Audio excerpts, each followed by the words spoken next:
right, we have some styes to share, and we're going to start with the activity that's ramping up outside of Madison Square Garden ahead of Taylor Swift and Travis Kelce's rumored wedding celebration. So excited. Vendors, equipment, trucks were seen arriving at the Midtown venue yesterday. Among the items unloaded was a box that was labeled 40-inch Mirror Ball, which fueled speculation about a possible reference to Mirror Ball, a fan favorite track from Swift's 2020 album Folklore. They had the city's premier bounce house company deliver Oh, wow. as well. That's so it's going to be a lot of fun. Hey, not all joking aside, at the outlets at the convention center at Oaks. Yep.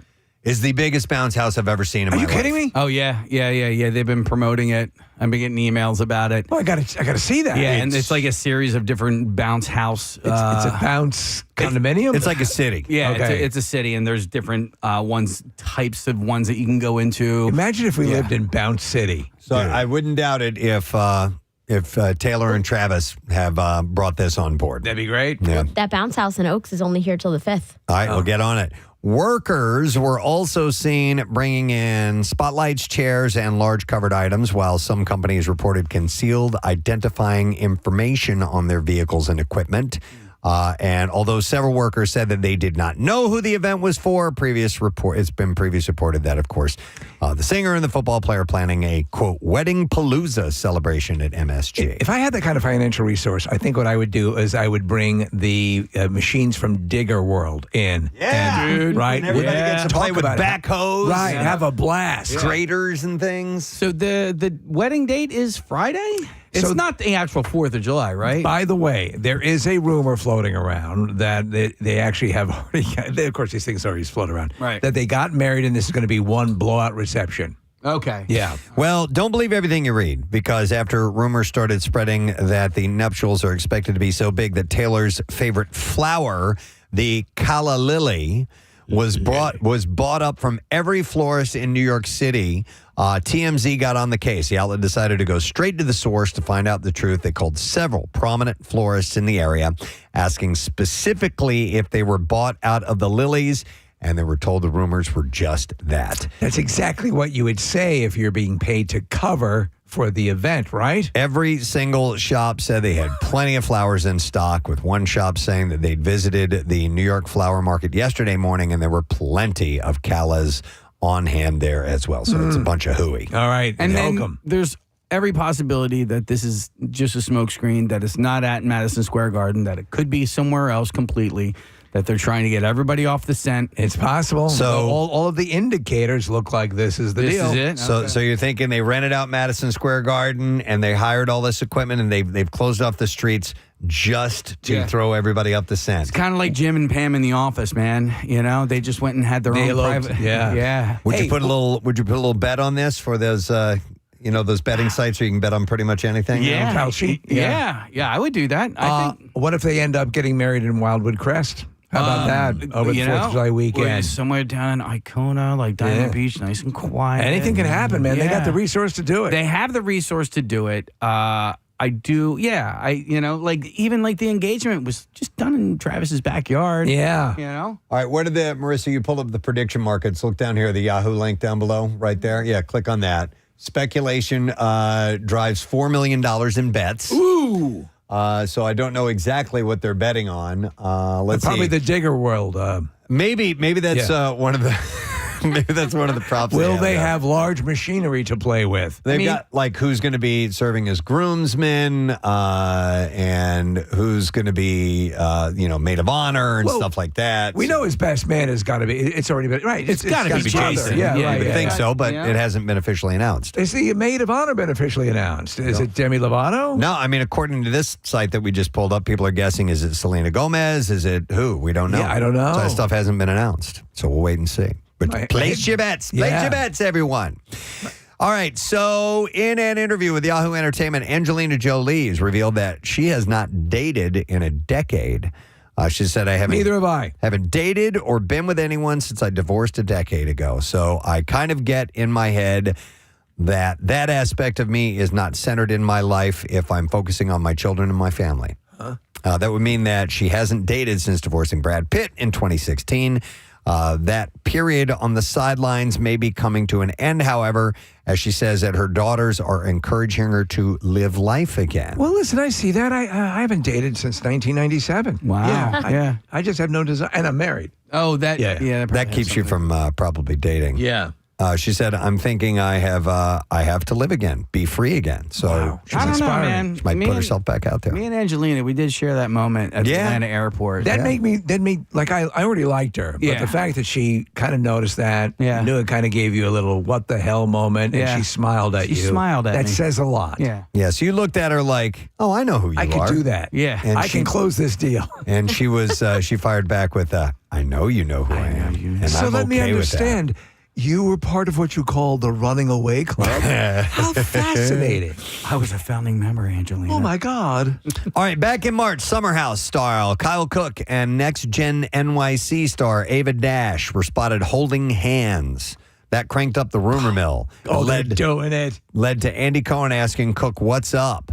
At the time, Cook shot down the rumors. He's a really good interviewer. Cook shot down the rumors saying, "I am not dating Dash. No, that was a very friendly dinner." However, things seem to have changed. You remember when Mike Wallace would get someone in his sights on 60 Minutes and he'd look at him and go, "So what's up?" One source said the couple were seen looking close in the VIP section of the Palm Tree Music Festival on the Shinnecock Nation grounds in Southampton this past weekend.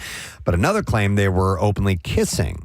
No official word from either reality star as of yet. Well, if you're doing it, the absolute must-go-to place is the Shinnecock. I mean, come on. Yeah. Yeah, everybody knows you're doing it if you're going there. So, and they may as well just, spell it all out It has a for us. penis in the name. Yeah.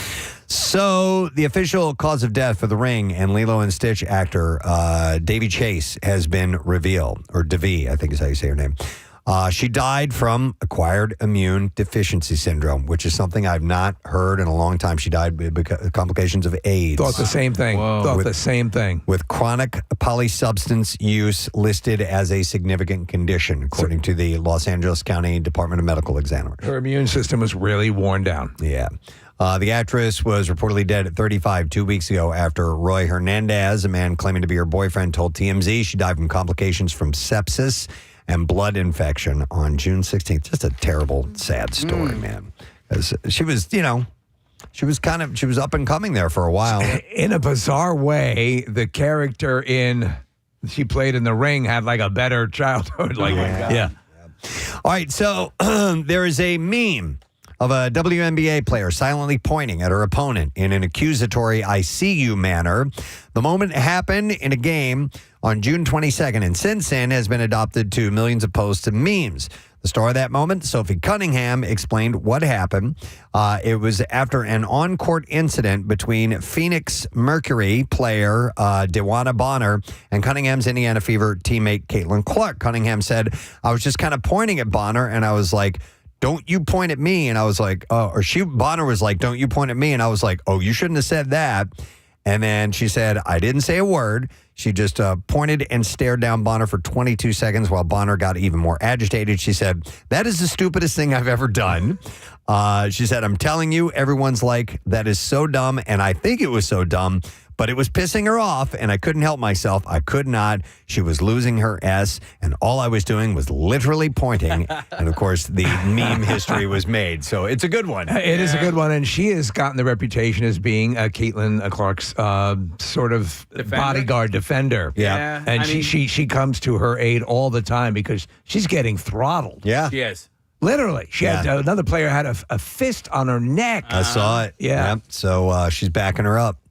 All right, Melania Giudice is taking her recent assault video in stride, sharing her perspective in a TikTok video posted yesterday, reflecting on the situation. The 20-year-old said, "It is what it is. It happens, or S happens in life, and you got to learn from it." Oh, I want to macrame that. She says, "Just become a better person and talk about it." Actually, that's a pretty good way to look at it, I guess, Melania also admitted, "I was not in a good area in my life when the arrest following an alleged domestic dispute occurred in May." She said, "That happens. I've been through a lot in life, and some other stuff happened to me." No sad bro. She pushed back against speculation surrounding the case, telling followers, "Just because you guys think you know everything that happens in my life, you just really don't." Yeah, she's right. She also added that it's so cold in the deep, Preston. Addressing a viral image circulating online claiming to be her mugshot, she said, that mugshot of me, if you guys really believe, that's AI. But she joked that her actual booking photo looked much better, saying, okay, and then analyze this for me. I ate down in my mugshot. I looked fire. I mean, nothing to be proud of. Okay, she ate down in her mugshot. She looked fire. I looked fire. Okay, so she looked very attractive. She thought. Eating down in her mugshot, I'm not so clear on. Well, she said nothing to be proud of. What's that? You eat a lot of feathers. She ate down. Oh, okay. Yeah. Is that what they down, do? like a down pillow or a down comforter or what something. What kind of latitude are you allowed when taking a mugshot? In other words, for example, they used to say in your license or your passport photo, don't smile. If you're getting a booking photo taken. Here, Marissa found the definition of eating down or ate down, as often said as ate the house down.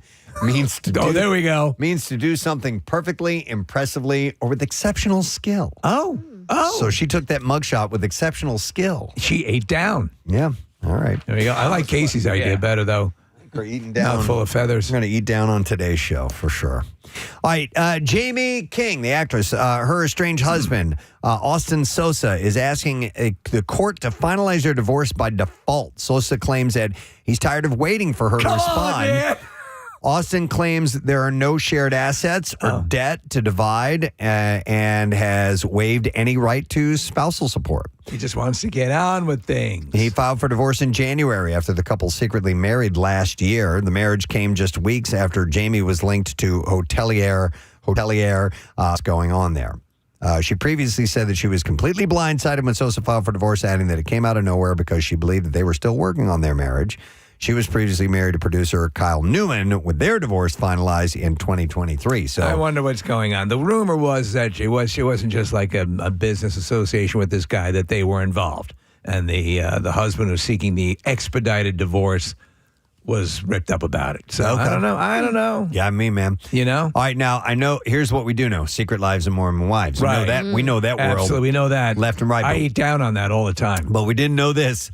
Layla Taylor just came out as bisexual. Oh my God! She said, I'm gay and I'm bi and date women and men. She revealed that she's known that she was attracted to women since she was little, but struggled to talk about it publicly. Taylor said her breakup to Mason McHorter. Stop it. It's built into it. Yeah. You have to be a hoarder. And it is spelled WHORTER. Want to come to an apartment and see the garbage? McHorter. Yeah. Helped her stop living for others and finally focus on herself, calling it a blessing in disguise. She also recalled realizing her feelings while watching Pretty Little Liars, saying that I would watch Shay Mitchell kissing a girl and was like, wait, why is that hot? The reality TV star also shared that when she finally intentionally kissed a woman for the first time, it confirmed what she had felt for a long time. So that Katy Perry song's right. Yeah. She revealed many friends, including her castmates, are probably only now learning of this, adding, I'm very proud to be bi, and I'm now very proud to be out as well. So she is out there, and good on her. Jennifer Garner took a nostalgic trip down memory lane. She shared a childhood school project that had been preserved in her mother's closet in West Virginia.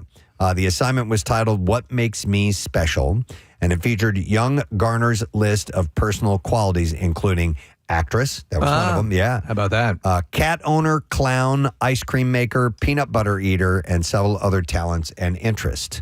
Alongside the list, the future star wrote a poem that said, the things that I am are all part of me. If they weren't, then would I be? She continued to rhyme with the things I am really, things I am are really keen, really all in me and can be seen. Look at number 9 down on the list, Chrysagon and the Skull Seal. Oh, no way. I'd like to apologize to Jennifer Garner and her pool boy, Ben Affleck, for incorporating them into my fantasy life. I apologize to anyone who's been offended by my fictional creations, Chrysagon, the philosopher of evil, and the skull seal. Well, you can see why he was attracted to her. Even if at a young age she was, writing about Chrysagon, the skull sealer. She finished the poem by saying, the things I am are special too. They explain all about me and not of you. And she got an A on that, by the way. A lot of little girls are drawn to horses and the skull sealer. And the skull sealer. Yep. So there's a little small childhood photo of her. She looks like adorable. She's like first grade or something like that.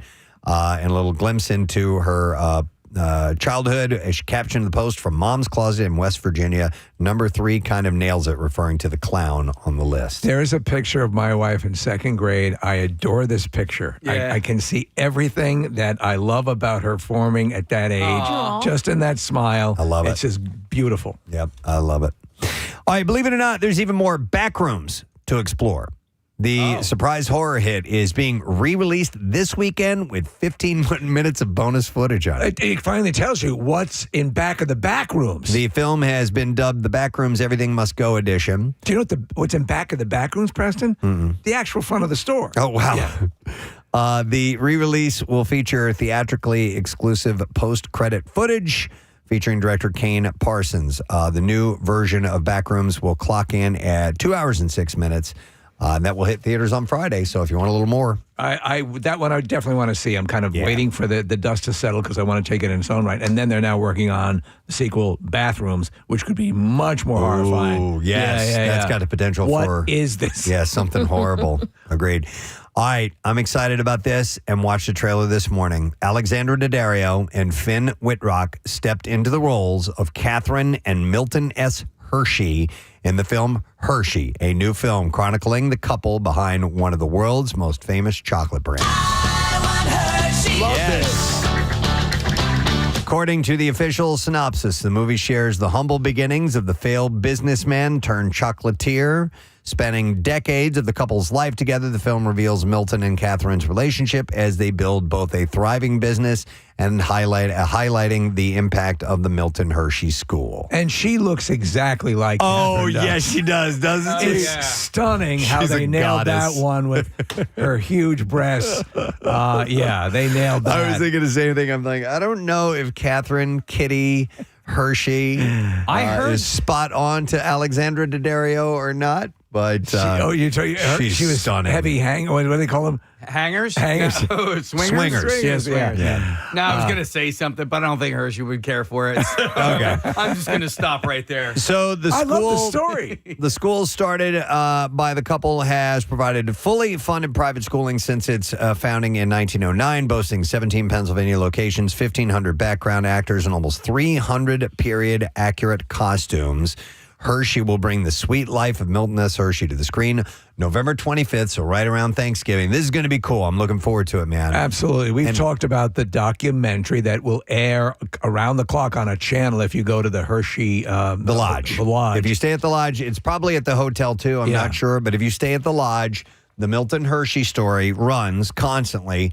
And you get caught up in it It's while from you're the there. History Channel. They did a great job. It's great, Yeah. and the story is really cool too. There was a really good guy named Milton Hershey who did some amazing things. Yeah, and the look of the film, I think this is going to draw well. It looks really well done. It does. So it's from the Angel Studios. They did the biography, which is coming out of Jimmy Stewart and his war time efforts. So they're sinking some heavy money into these movies. Yeah, so it's coming out on the 25th, which is great. Looking forward to it. All right, last week, Tonight host John Oliver is officially making his daytime TV debut with a 3-episode guest role on General Hospital this week. Really? Yes. The appearance comes after he publicly asked soap operas to cast him, joking during his show, saying, "Write me a role, and I will be on your set so fast it will make your head spin." So he has said that he wanted a character with a ridiculous name and hoped to do something juicy like murder or slapping. They should make him one of the. What was that old cat? Was Patch on General Hospital? The one who wore the eye patch? I think he was Days of Our Lives. Oh, you might be right. Yeah, I don't think he was GH. And Blackie was John Stamos, right? Yes. Okay. Correct. General Hospital executive producer Frank Valentini praised Oliver in a statement as prepared, professional, funny, and genuinely kind, teasing that he plays an important role in the story. They should make it limey. I saw an interview the other day with a longtime soap opera actor. It was out of nowhere on my Instagram, and he had this hilarious thing to say. So in soap operas, for those who have watched, for those who don't, I will describe. At the end of each scene, there is a music sting, and then there is a slow zoom that happens in on a character. Usually, they always have a dramatic pause, and it lasts for several seconds. And so this actor, when he first started on this soap, said, how do I handle moments like that? Because you just freeze, essentially, and it's a zoom in. There's no dialogue. What do I do? And he said the director told him this. There are 3 things you need to do. Right. Number 1, you think, did I leave the iron on? The second thing you think is, yes, I left the iron on. And then the third thing is, no, wait, I turned the iron off. So you go through that cycle? Yes. All right. And that way it gives you this look of intense contemplation. Right. While there's and it times on out. you. It times out because a lot of times, I'm sorry, Case, because what'll happen is it's one of the great amusing things that harkens back to the earliest days of soap operas. It's Kent isn't your brother, it's Liam.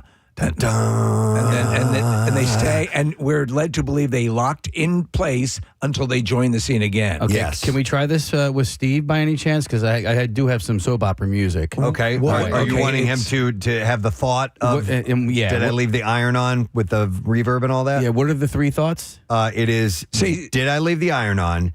Yes, I left the iron on. No, wait, I turned the iron off. So say Sonia is your mother. Okay. Okay. All right, ready? Steve, I've been wanting to tell you this for over a decade now. Sonia is your mother.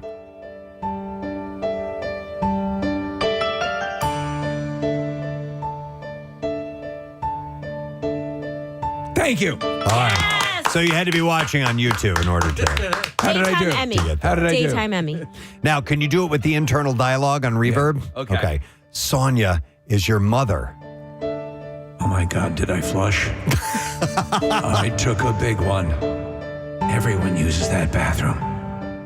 Oh wait, I did flush. And that is how you act. That's my thing. In a soap opera. Whatever works for you. Yeah, whatever works for you, for sure. So, man, I took a raging dump. So John Oliver is going to be on General Hospital. All right, and then I've got one more thing to share. Yeah, this will be it. Prime Video is bringing the shark movie Inland, The Devil's Mouth. Pits a group of college students against a hungry shark where a shark wouldn't normally be found, which is in an underwater cave below the surface of a freshwater lake. Yeah, that seems right. Okay. There are, and I've said this before, a lot of people don't believe it, there are freshwater sharks in, I think it's Lake Zambezi. Okay. I think there are. And then the bull shark that is the impetus, they believe, for the Jaws, the killings that happened along Matawan Creek, New Jersey. Yeah. The shark had gone far enough into the creek where it was actually in fresh water. So I think this is a completely logical script here. Okay. Premieres on Prime Video on July 29th, and there is a trailer out if you want to check that out, by the way. All right. We got some clips to play. So, Lot Patrol finds a group of dysfunctional security guards trying to protect a Hollywood studio lot. And here, TK Kirkland shares the mostly improvised lines in the mockumentary. Here we go. I didn't take the show that seriously. Started learning the lines, and I really just impromptu the whole thing. I'm still shocked when they still say TKU was hilarious in the show. Is there some of the, just improv that you have become known as? It's legendary. By the way, do you know what he reminded me of a little bit? Oh. Yo, stop your yapping. Yeah. Stop your yapping. Yo. And that was from when you guys tried to play a prank on me with this pre-recorded line that somebody calls and you think that it's a human being on the other line, but it's a recording of a guy saying that you wrecked your car, smashed your car into him. Yeah. Yo, quit your yapping. It sounds a little bit like him. All right. Oh, am I playing that again? Yeah, I want to hear it. I didn't take the show that seriously. Started learning the lines, and I really just impromptu. Maybe it was him before his big break. Wait a second. Did I quit my yapping? All right, I got another clip for you here. The life of a famed New York public access host and activist is explored in Bang My Box, the Robin Bird story. Oh, I saw a totally different movie there. Me too. Here, producer Sarah Jessica Parker explains why it's important to tell Robin's tale. Here we go. She was a singular and unique New Yorker who not only was inspired and original at the time, but what she became also inside a community that needed an advocacy and was so fierce and brave. Having sex with a horse. I guess she was. Marissa's pulled up video of her. Her videos are extremely sexy. There was a lot of stuff going on there. So bang my box maybe means bang my box. Very well could be. I think I remember her. Yeah. All right. That's our entertainment report for you this morning, dear friend. We have some things going on today, including an announcement, which we're excited about, an event coming up you can be a part of. Stay with us as we'll get that around 8 o'clock-ish with the Bizarre File. And from the world of FIFA, we have PA announcer Kevin Casey. He's going to be checking in with us this morning, popping in the studio. And our friends from Wawa are bringing by some goodies because Hoagie Day is tomorrow on Independence Mall. Free hoagies for everybody who comes out tomorrow afternoon. Casey and I are hosting. We'll do some giveaways with that today. We'll be right back with all of it. Stay with us. That's how I got that face. Let's talk. All right, we'll go somewhere else. Now, Marissa can relate to this. It's something called time blindness. Very. Russell Barkley, a retired clinical neuropsychologist at the University of Massachusetts, is often credited with linking time impairment with people with ADHD or autism. In 1997, he called it temporal myopia. But recently, time blindness has sparked a social media debate. Where is the line between a genuine condition and someone who is disorganized or just plain rude? Yeah, a lot of people use it, and everyone wants to jump on the latest syndrome and stuff and say that's why I'm late for work all the time is because I have this. Mm-hmm. But it's not. There is a definite clinical condition that is not what a lot of people think it is. Time blindness is the inability to determine how long a task will take or conceptualize how much time has passed. It relates to executive function that occurs in the frontal lobes of the brain. It is a well-documented characteristic of many people with ADHD. And Stephanie Sarkis, a psychotherapist in Tampa Bay, Florida, said anyone can have issues with running late. Just with ADHD, there's functional impairment. And it impacts family life and social life. It impacts work, money, management, all areas of life. Sarkis said if a person's chronic tardiness is 1 star in the constellation of symptoms, then it could be evidence of a treatable disorder. She cited research that stimulant medication prescribed for other ADHD symptoms, such as inattention and restlessness, is also effective at treating time blindness. So yeah, you said ADHD is might be all right to part of this. I err on the other side. If I'm anything, I'm too early more often than not. Mm-hmm. But I'd prefer that. I like you. I think we both agree, Preston. Rather get to the airport way early than close to on time.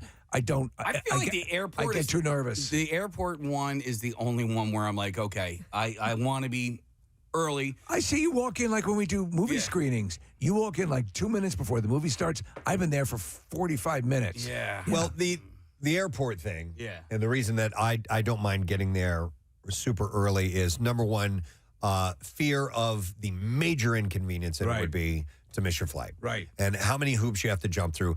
I am already going to be tired from this day. Yeah. And I don't need to add on several hours and complications and all that. So getting there early is totally worth it. Plus, there's stuff to do at the airport. Right. Yeah. Could pretend you're a spy. Yeah. So for me, it's more of like this. You never know what the security check-in line is going to look like. Yeah. And I've been there where I've just walked right through, and then I've also been there where the line goes all the way down. No, the line goes all the way down. The corridor. Yeah. And so my fear is that I'm going to get there and it's going to be really, really crowded. Right. And Press, you're right. There are a ton of things that you can do, and also even if they're I can just sit in the terminal, play on my phone or whatever. Yeah, see, I just have all of these things all together, and it's so terrible. You're like right up. You'll right up to the last second. Oh yeah, yes. And Steve, I'm self-diagnosed ADHD, and I see the videos on Instagram, and I watch them, and I relate with the person who thinks that something takes 4 minutes and it takes 27 minutes. Yeah. But every once in a while, one will come by and it'll be like, "Oh yeah, you had an event," and they're saying like, "Oh, I'll be 5 minutes late," and you're like, "That's okay. I've been here for 3 hours." Like that doesn't compute with me whatsoever. So this is you then. Yeah. And So, on top of this, I also have I'm not motivated to do things until I have to do something else. Like when I had to pack for over vacation for a road trip, I decided that was when I wanted to hang up the clothes that had been sitting on my floor for a month. I see. Does that make sense? Yeah, it does. Like it was the pressure to pack that was like, oh, you know what? I've been meaning to do this. I should do that now you get and distract it productive. away from that. You get productive under pressure. Yeah. And is it difficult for you to attach priority to something? Meaning, like let's say this: if you had to be somewhere at 6 p.m. and if you weren't there on time, you were going to lose your job. That kind of priority would motivate you to be there early. I am so falsifying myself that I still think that I'm going to be on time, no matter what time I leave. Okay. I can convince myself that like I'm still leaving with enough time.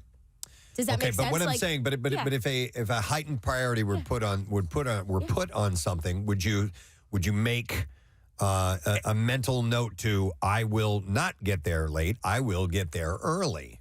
Yes, like I will still think that I am leaving with enough time to be there early, but somehow even though you're running this late? time blindness has kept me, and I end up being 3 minutes late. I can't wrap my mind around Yeah. that. So what about wild? what about? It's hard to explain and it's hard to justify it because people don't understand it. Yeah, so there is, and I feel like you did this to us. Maybe it was in Chicago or whatever, but we all had dinner reservations, and they don't sit you until everybody from your party shows up to the restaurant. And let's say the dinner reservation was at 6:30, and like you showed up well, and we're all just sitting there in the lobby, like just waiting and waiting. It might not have been you; it might have actually been Nick, but it was like I was like, come on, man! You know, there are like 10 people here waiting for you to be on time, Right, yeah. And this is me, the guy who's late for everything. Yeah, Sure. Yeah. It like whatever that minute is, tell me 5 minutes before, and I will be there at the minute you wanted me to be there. Does that make sense? Jeff Meltzer, a therapist in Bradenton, Florida, counsels people who never show up on time to examine the core issues behind their lateness. And this is interesting. Here's something I hadn't considered. He said some people who hate small talk fear arriving early, which could point to anxiety as the underlying issue. That does suck. Others may feel that they don't have much control over their lives, so they try to reclaim a few minutes from responsibilities. He said it's the same psychology concept behind revenge bedtime procrastination, referring to the urge that one may have to stay up late to recoup personal time after a busy day. Like, I had a busy day, I didn't get to enjoy anything, so I'm going to stay up late tonight. Yeah. So in those cases, one tool is to create a small, what he calls a coping card to refer to regularly. And he said, after determining a reason for chronic lateness, take an index card and write down a reframed thought about that reason and a consequence of being late. For instance, on one side, write, attending this meeting doesn't mean that I lose my freedom. And on the other side, write, being late again will upset people at work. Yeah, that ain't going to work. Ain't going to happen. No. You're going to put off doing that. Yep.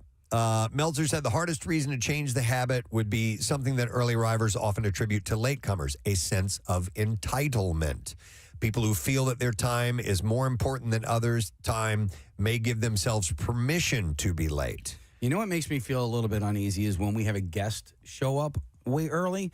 And I know that there are certain guests that like, Mark Summers is an early guy. Right. I think Todd Glass is an early. And that's just who they are. They don't like to be late. Yeah. So let's say we tell them to be here at 8, to be on air at 8:15, and then they show up at 7:30. That makes me feel uneasy because now they're just waiting for 40, and I don't want them waiting for 45 minutes. I'd rather them wait for, I'll tell you, as someone who does arrive early, I never feel that the onus is on the person who's the event I'm going to, that they have to entertain me or... Yeah. I think most early arrivers don't either. So I think you just know that they made that choice. Okay. And they're good with it. Yeah. So you should be cool. Except Mark Summers, who called you a prick. The list of things that you're describing there, Preston, I feel like don't describe me. I'm so apologetic for all of it. And there's no entitlement about it whatsoever. I just feel like I could be more productive in that time than waiting for what was going on. And that's what I convinced myself. That if you get there early, there's something else I could have been doing that was productive. And are you indeed doing productive things Usually, that make you run late? Yeah, I'm doing the thing that Shadow puppets. wanted to do a week ago. Right. But I'm motivated to do it right now. All right, so this is interesting. Particularly helpful, he says, has been making a list of how long things take. Getting out the door in the morning felt like it took 20 minutes until this therapist, Levat, listed every step from bed to door. So he actually timed it out. Walk down the stairs 1 minute, find shoes 1 minute. And he said, I had a list that was a whole page long of literally walking between rooms, and learned that it took 45 minutes, not 20 minutes. Right. So if you actually do a one-time test of how long things take, might give you a clearer picture. I get that. Yeah. All right. Well, anyhow, what are you laughing at? I'm laughing. I'm laughing at these texts that came in that are saying they're associated with me. Okay. Gotcha. All right. So anyhow. surprised All right. Thanks, Marissa. So our friends from Wawa are here this morning. We will do some giveaways in a little while. Listen for your chance to win some goodies that we have because it's Wawa Hoagie Day tomorrow. And we would like to welcome the Hoagie Hype Team here this morning. We have Allison, Muka, and Jennifer Wolf. Joining us from Wawa. Good morning, guys. Good morning. Nice to see you all. Likewise. Thank you so much for having us. Of course, and here we are again for Wawa Hoagie Day. Any idea, Allison, how many years now Wawa Hoagie Day has been going on? Over 30 years now. Yes. Wow. Since 1992. Wow. Okay, and so this, for those who don't know, and how would you not know about this? I don't know. We beat the hell out of it every single year. But this event takes place tomorrow, and it's on Independence Mall.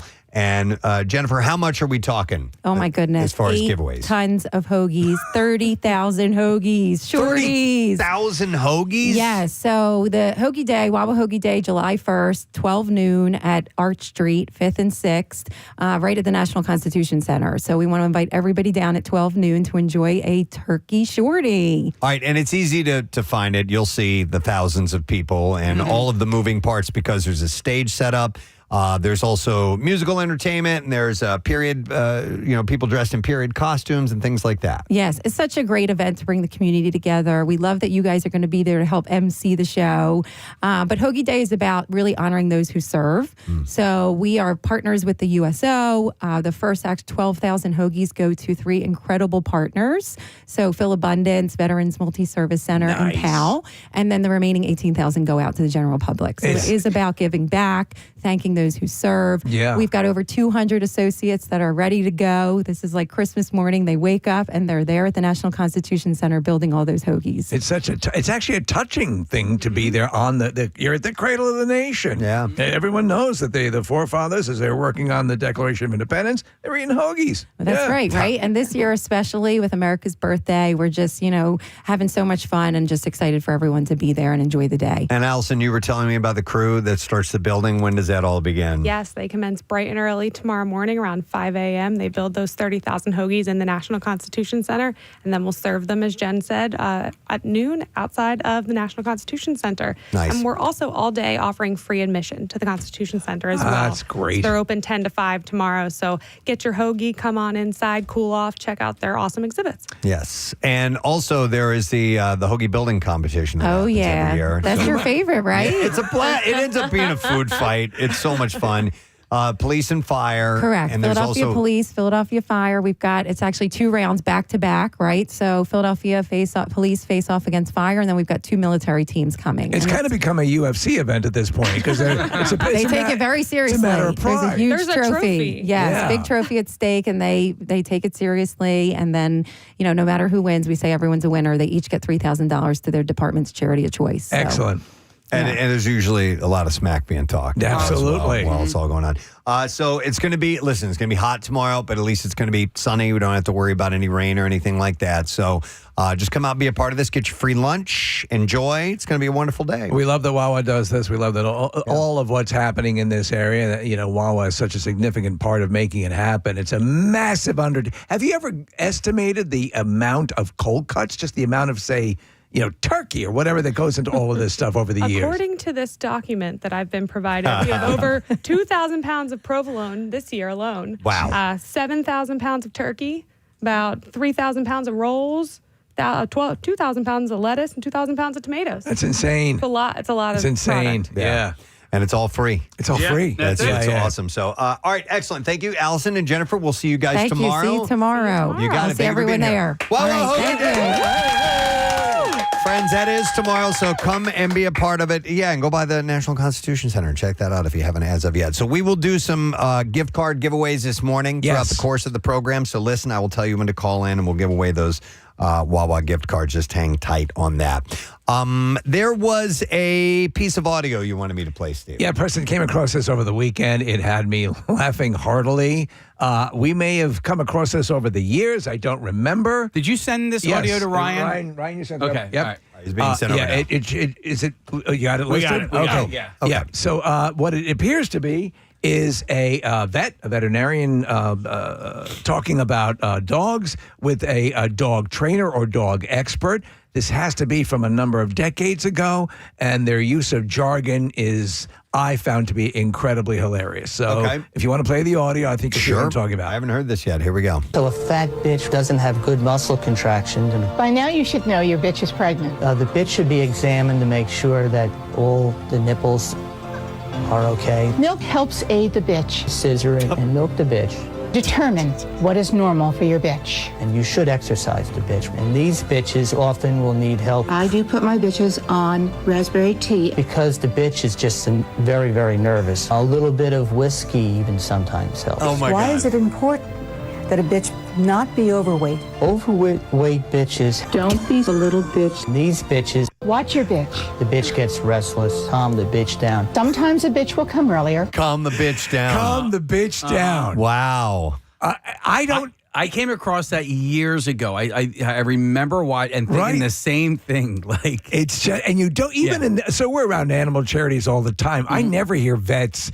call them bitches anymore. No. Technically, that's what you could do that. Yeah. Well, that's the technical that's term. a technical term. For a female dog is a bitch. But calm the bitch down just has a different connotation these days. Yeah. You should give the bitch a little whiskey. Is what That'll they're calm her recommending. down. Which, by the way, wait a minute. This is someone saying you give whiskey to your dog. To your bitch. Mind you. Yeah, Not yeah. just your bitch, your dog in general. Wow. Okay. That cracked me up. Would a dog drink whiskey?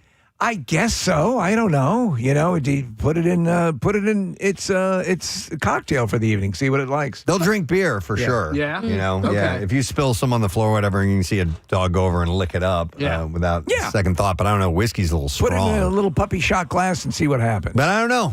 Bitches be drinking whiskey, man. I don't know. Can't be a fat bitch. Wow. No. Yeah, they mentioned fat bitch in there a few times. In the very, very beginning, fat bitch. Yeah. That's the first. Is that the first thing he says? Hang on. So a fat bitch doesn't have good muscle control. A fat bitch doesn't have good muscle control. Wow. Sometimes there are people that just like want a word to stick so hard. Yes. And this time, though, they were using, this has to be from decades ago, right, Kane? So when you saw it? So this was probably just common parlance in the vet's office. I wonder when the term bitch took the turns that it has, because, well, it used to be exclusively as a pejorative for female. Yes. But now guys get called bitches all the time. Yeah. You know? But crying like a bitch. Well, it's supposed to emasculate. Exactly. It's used to emasculate, but you know, but still, before it wasn't always used. It wouldn't have been ever used to call a man a bitch. You would probably find that stupid way back in the day. What about, man? A bitch is a girl, man. Yes. What are you saying? What about bitching about something? Yeah. Right? Yeah. Yes. What complaining? How did that come from? Yeah. Okay. The same meaning. AI is telling us that it became popular in the 20s. It's all surge tied to the women's suffrage movement. Oh, no kidding. Okay. It was a backlash against women. Gaining new freedoms. So that's where it made the Bet turn. you was a bunch of fat bitches, right? Interesting. All right. Well, well, thank you for the trip down memory lane. It just cracked me up. I thought it might be a nice way to start this Tuesday morning. Yep. All right. Well, listen, I came across some interesting surveys I thought you guys would want to hear about. Always insightful. A variety of topics. For the inquisitive bitch. We're going to begin with this one. This is a survey from Hilly Dating App. Not familiar. They found that many young daters are down to meet someone new and even exchange numbers with someone that they met at a funeral. It's like a Will Ferrell in... Yeah, in Wedding Crashers. Wedding Crashers, yes. So 61% of Gen Z would be open to going on a date with someone that they met at a cemetery. Would you have the gumption to hit on someone in your younger years at like a funeral? Yes. Yeah. Yes. Yeah. In my 20s, I would have hit on someone if they were standing over an open body. I mean, a flayed open body. It didn't matter. Would you hit on the body? Maybe. Yeah. Well, and also like the after party, the luncheon is usually like a party. Yeah. Are you going to the after party? Well, kind of, right? Like, I don't know, especially in my Italian family, every luncheon is literally a party that goes until 6, 7 o'clock at night. Yeah. I have never really understood the after funeral get together. Yeah. We've done many of them, and I find them to be strange. I remember when my mother passed away, the some of the best food I ever had in my life was at that. All the neighbors came with stuff, and it was just crazy, but it was actually pleasant, and people were remembering her, and it was a nice event. It's like a trauma bonding place. Yeah. You know what I mean? Like so the funeral, the viewing and the funeral are all supposed to have this sort of feel to it of like, and then afterwards it's like, okay, that's over. Let's just get back to normal. Let's just talk normally. And also, like in the Catholic faith, you're not usually allowed to eulogize at the actual ceremony. So the after party is a place where you can eulogize. Say your things. Yeah, say your things. Yeah. Here's an interesting observation about a funeral. So I went to my wife's grandfather's funeral. He was a great man within their family. He was a politician, and he was very, he was a figurehead and everything, and he was always a really nice guy to me. But the one thing I remember from his funeral? What? And it's bizarre that this memory sticks with me, that afterwards, when we went to the luncheon, instead of mayonnaise, they had Miracle Whip, and it just threw me off completely. This is how you honor this man with a mayonnaise wannabe. This is what always sticks this with me. accomplished man. You just pissed on him. This is how you honor your dead. Really? This is it. This accomplished man. Miracle Whip. Did we find out whether or not the deceased was a Miracle Whip fan? I don't know. I just know I was so disappointed. I'm like, really? We've spent all day doing this, and now this? Okay, so what I remember is one funeral I went to.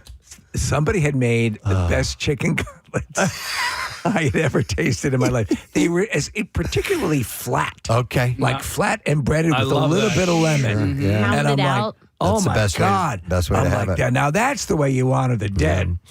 71% of millennials said that they would be down to going on a date with somebody they met at a funeral. Gen Z, about half of them said that they would exchange contact information with somebody they met at a funeral or memorial service. Let me ask, what about weddings? When I was single, weddings were just like in Wedding Crate, we're prime. Oh, yeah, most definitely. Prime. And I don't know if they pointed out in Wedding Crashers, but, the people are high on relationship. Oh, yeah. They've just seen this union take place, and some of them are fired up, and it gets them in the mood for l'amour. Yeah. And so I had a couple of times. It can where it's definitely like, happen. Oh, yeah, this is good. Yep.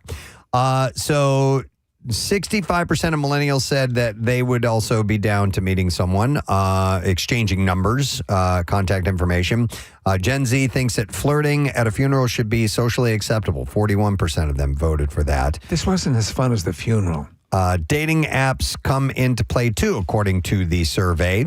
Almost 1 in 4 Gen Z daters and 1 in 3 millennial daters say that they'd be open to using a dating app at a funeral or memorial service to see what potential matches could be there or nearby. Yeah. Wow, that is So actively seeking out someone via an app while you were at the service. in proximity, right? Is something that people might do. Most even said that they'd respond to matches on dating apps while at a funeral or a memorial You got to service. figure, if you're at a funeral parlor, there are a number of coffins in the back room. Slip off to real Yes. quick. Nice plush. Yeah. They're not that comfortable. Pillow. Yeah, Casey's been in them. Yeah, the bedding looks nice and all that, but really it's just a bunch of like straps underneath. It's not like there's like That's- memory foam or That's anything like that. disheartening. Yeah. Yeah, it's more of a flat, hard surface that you're lying on? It's all for show. Yeah, kind of think of at least the one that I was in. Kind of think of like a lawn chair type of, Oh, I know what you're talking about. Yeah. Really? It's like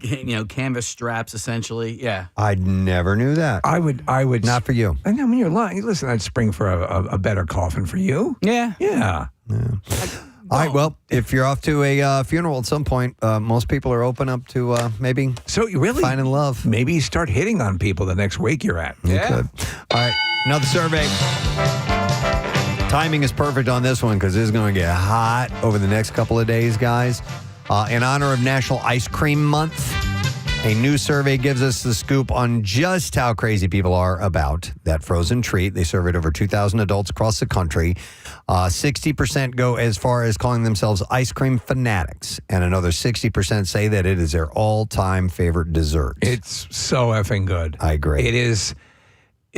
Nothing makes you feel as joyous and as slutty, for lack of a better term, when you have a pint of ice cream that you're loving. Ice cream is my Achilles heel as far as desserts go. I usually am all in, but I have been depriving myself over the past, actually since the beginning of the year. I've backed way off of eating ice cream. Like I would eat ice cream almost every night as like an end of the day treat. Here you go. Before you head off to bed, enjoy this. And I've been backing off, which is good because I've been losing weight. Yeah. It's been working. But I still love me some ice cream. Oh, my God. Shut up. I'll tell you this, what I just discovered. An ice cream called, it's Rebel is the name of it. And I have a whole bunch of it in the freezer right now. Okay. It is, if not completely sugar-free, some of the flavors like way low sugar-free. It's like keto. It's got everything that you'd want. The calories are still there on some, but I mean, on all the stuff that might be an issue for a diet, it's really good. Okay. So I was blown away at how good this ice cream was. I'd have to sample it because my philosophy with ice cream is if you're going to go, go. Balls deep. Yeah. Go balls deep into that pint. Yep. Yes. Take it back to the pubes. No. 95% said at least eat one scoop of ice cream during a typical week. 95% of the respondents said that. So, at least one a week. I mean, when it gets super hot, like I have, I've been trying the different flavors, very amenable to my ice cream tastes. So, yeah, but the thing is, when you have it in the house, it calls to you. Yeah. It calls to you. Hey, do you guys prefer a vanilla or chocolate based? Vanilla. Yeah. Personally. So I am It depends. Yeah. I guess. Yeah. But I know you're a chocolate fan, but vanilla's the Where'd you finest get of the off? flavors. I'll tell you this, though, being Mr. Chocolate Man that I am, I love the ribbon. I love the vanilla. I think the vanilla is wonderful as well. They accent each other. The vanilla brings out the chocolate in the chocolate. Yeah. Yeah, I do like a good a twist. Yes. Like if I'm going soft serve, chocolate vanilla twist, I think they go great together.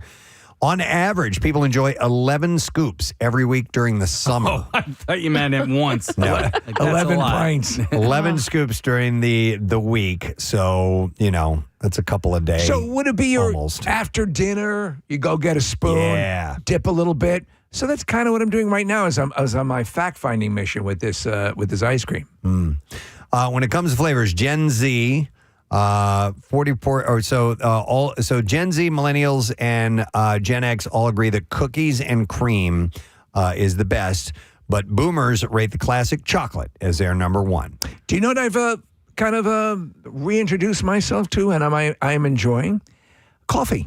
Coffee ice cream's Ooh, great, yeah. man. Yeah. A good coffee ice cream. Hey, by the way, banana ice cream. That is a sneaky flavor, man. It's really good. Is it? I'm not a big fan. Yeah. I like regular bananas. So just like a banana flavored ice cream or banana flavored ice cream. Okay. Yeah, there's a spot right around the corner from us down the shore, and they have banana ice cream. Do you pair it with the chocolate something, or you just do banana? No, usually what I do, and every single time I get to so I usually go banana on top, vanilla peanut butter on the bottom. And every time I get to the peanut butter, I'm like, I should have just stuck with the banana. So you're a top. Yeah. What's the place you're going to? Because I'm right by you. It used to be called Lizzie's, but it's not Lizzie's anymore. It's on New Jersey, right near Barry's Buns. Okay. Well, Yeah. I know where that area is. If you Lizzie's know, and Barry's Buns. the storefront it's kind of like this purpley and green. Yeah, I know the place you're talking about. Purple Orchid. I've never been there. Yeah. All right, so hot fudge is the favorite topping for millennials. Nice. Gen X and baby boomers. But Gen Z prefers crushed Oreos on their ice cream. So I don't like an ice cream that's gunked up with too much stuff. Yeah, me either. Don't like it. I like whipped cream on my ice cream as a little topper too. Casey's trying to find the picture. We're on Google Maps and he's trying to direct me through the road. Yeah. I started at Barry's Buns. All right, so as for the cone versus cup debate, it's okay, Casey. I don't need to see it. You're distracting me. Cone versus cup debate. Which you guys prefer? Cone versus cup? Cup. Yeah. Though I do love a good cone. Yeah. It's really 50-50 almost. Cone, 99.9% of the time. Cone 100% of the time, and I will even knock off some of the ice cream to eat the cone. When I see somebody throw out the cone, my heart breaks. Ryan, how about you? I'm 100% on the cup team. I like getting all the nooks and crannies. I don't mind not eating the cone, but I like the gunked up ice cream. You don't get all the nooks and crannies. You leave crannies and nooks. Yeah. Unless you are licking the cup clean, you do not get all the nooks and crannies. You're eating the vessel. So you eat the entire cone, you get everything. You can get more volume in a cup. Like I'm likening a cup to a pint as well. A pint container, which to me is also just a larger cup. I also think sometimes they give you too much ice cream. I want like kid size, like a real kid size, because I want to enjoy all the ice cream in the cone. There's no such thing as too much ice cream, by the way. You see that place that does it like 3 feet? Yeah. It's like an absurd amount of height they get on this thing. I'm like, that's I know. perfect. That's a small? When we go to like Dairy Queen, I just get a small vanilla cone. That's all I need. That's plenty. And every now and then I'm like, give me a medium, and then they break that out. I'm like, dear God. And you get a large? It's ridiculous. Never get a large. Put your hand on the handle again, bitch. Are there any other desserts that are like an activity? Like you go to the ice cream store, you go to the ice cream shop. Yeah. Like what other desserts? It's an outing to go get ice cream. And we call it ice cream road trip in our family. There's no other dessert. I guess water ice, but that's similar. It's almost the same. What do I get there 9 times out of 10 if I'm going to Rita's? Custard. I'm getting custard. Yeah, but like, what about pizzelles? Yeah, you don't pull up to the pizzelle shop, pizzelle stand. Oh, there are cookies. Yeah. Yeah, but that's not the same. Not let's go get cookies. You know what I mean? It's like I brought you guys some cookies. Fair. Something like that. But all right, well, anyhow, when it comes to, let's see, as for the cone versus cup debate, almost twice as many Americans prefer eating their ice cream in a cup or bowl than a cone. I'm a cone person, by the way. Favorite cone? Just the regular cake cone. That is my favorite cone, especially for soft serve. Not a waffle guy. I'm not a waffle cone. The problem guy. with the waffle cone, I find, is that when fissures occur in your waffle cone, it's going to be bad. You got problems. With the more traditional cone, you can whittle it down a little more efficiently. And when making ice cream buying choices, the creaminess is the biggest factor, as 79% voted for that. Yes. Flavor is 64%, and 51% is ingredient quality. By the way, this Rebel ice cream is also, if you're lactose intolerant, it's you're good for you. You're covered. Yep. Okay. All right. Let's do a non-food survey.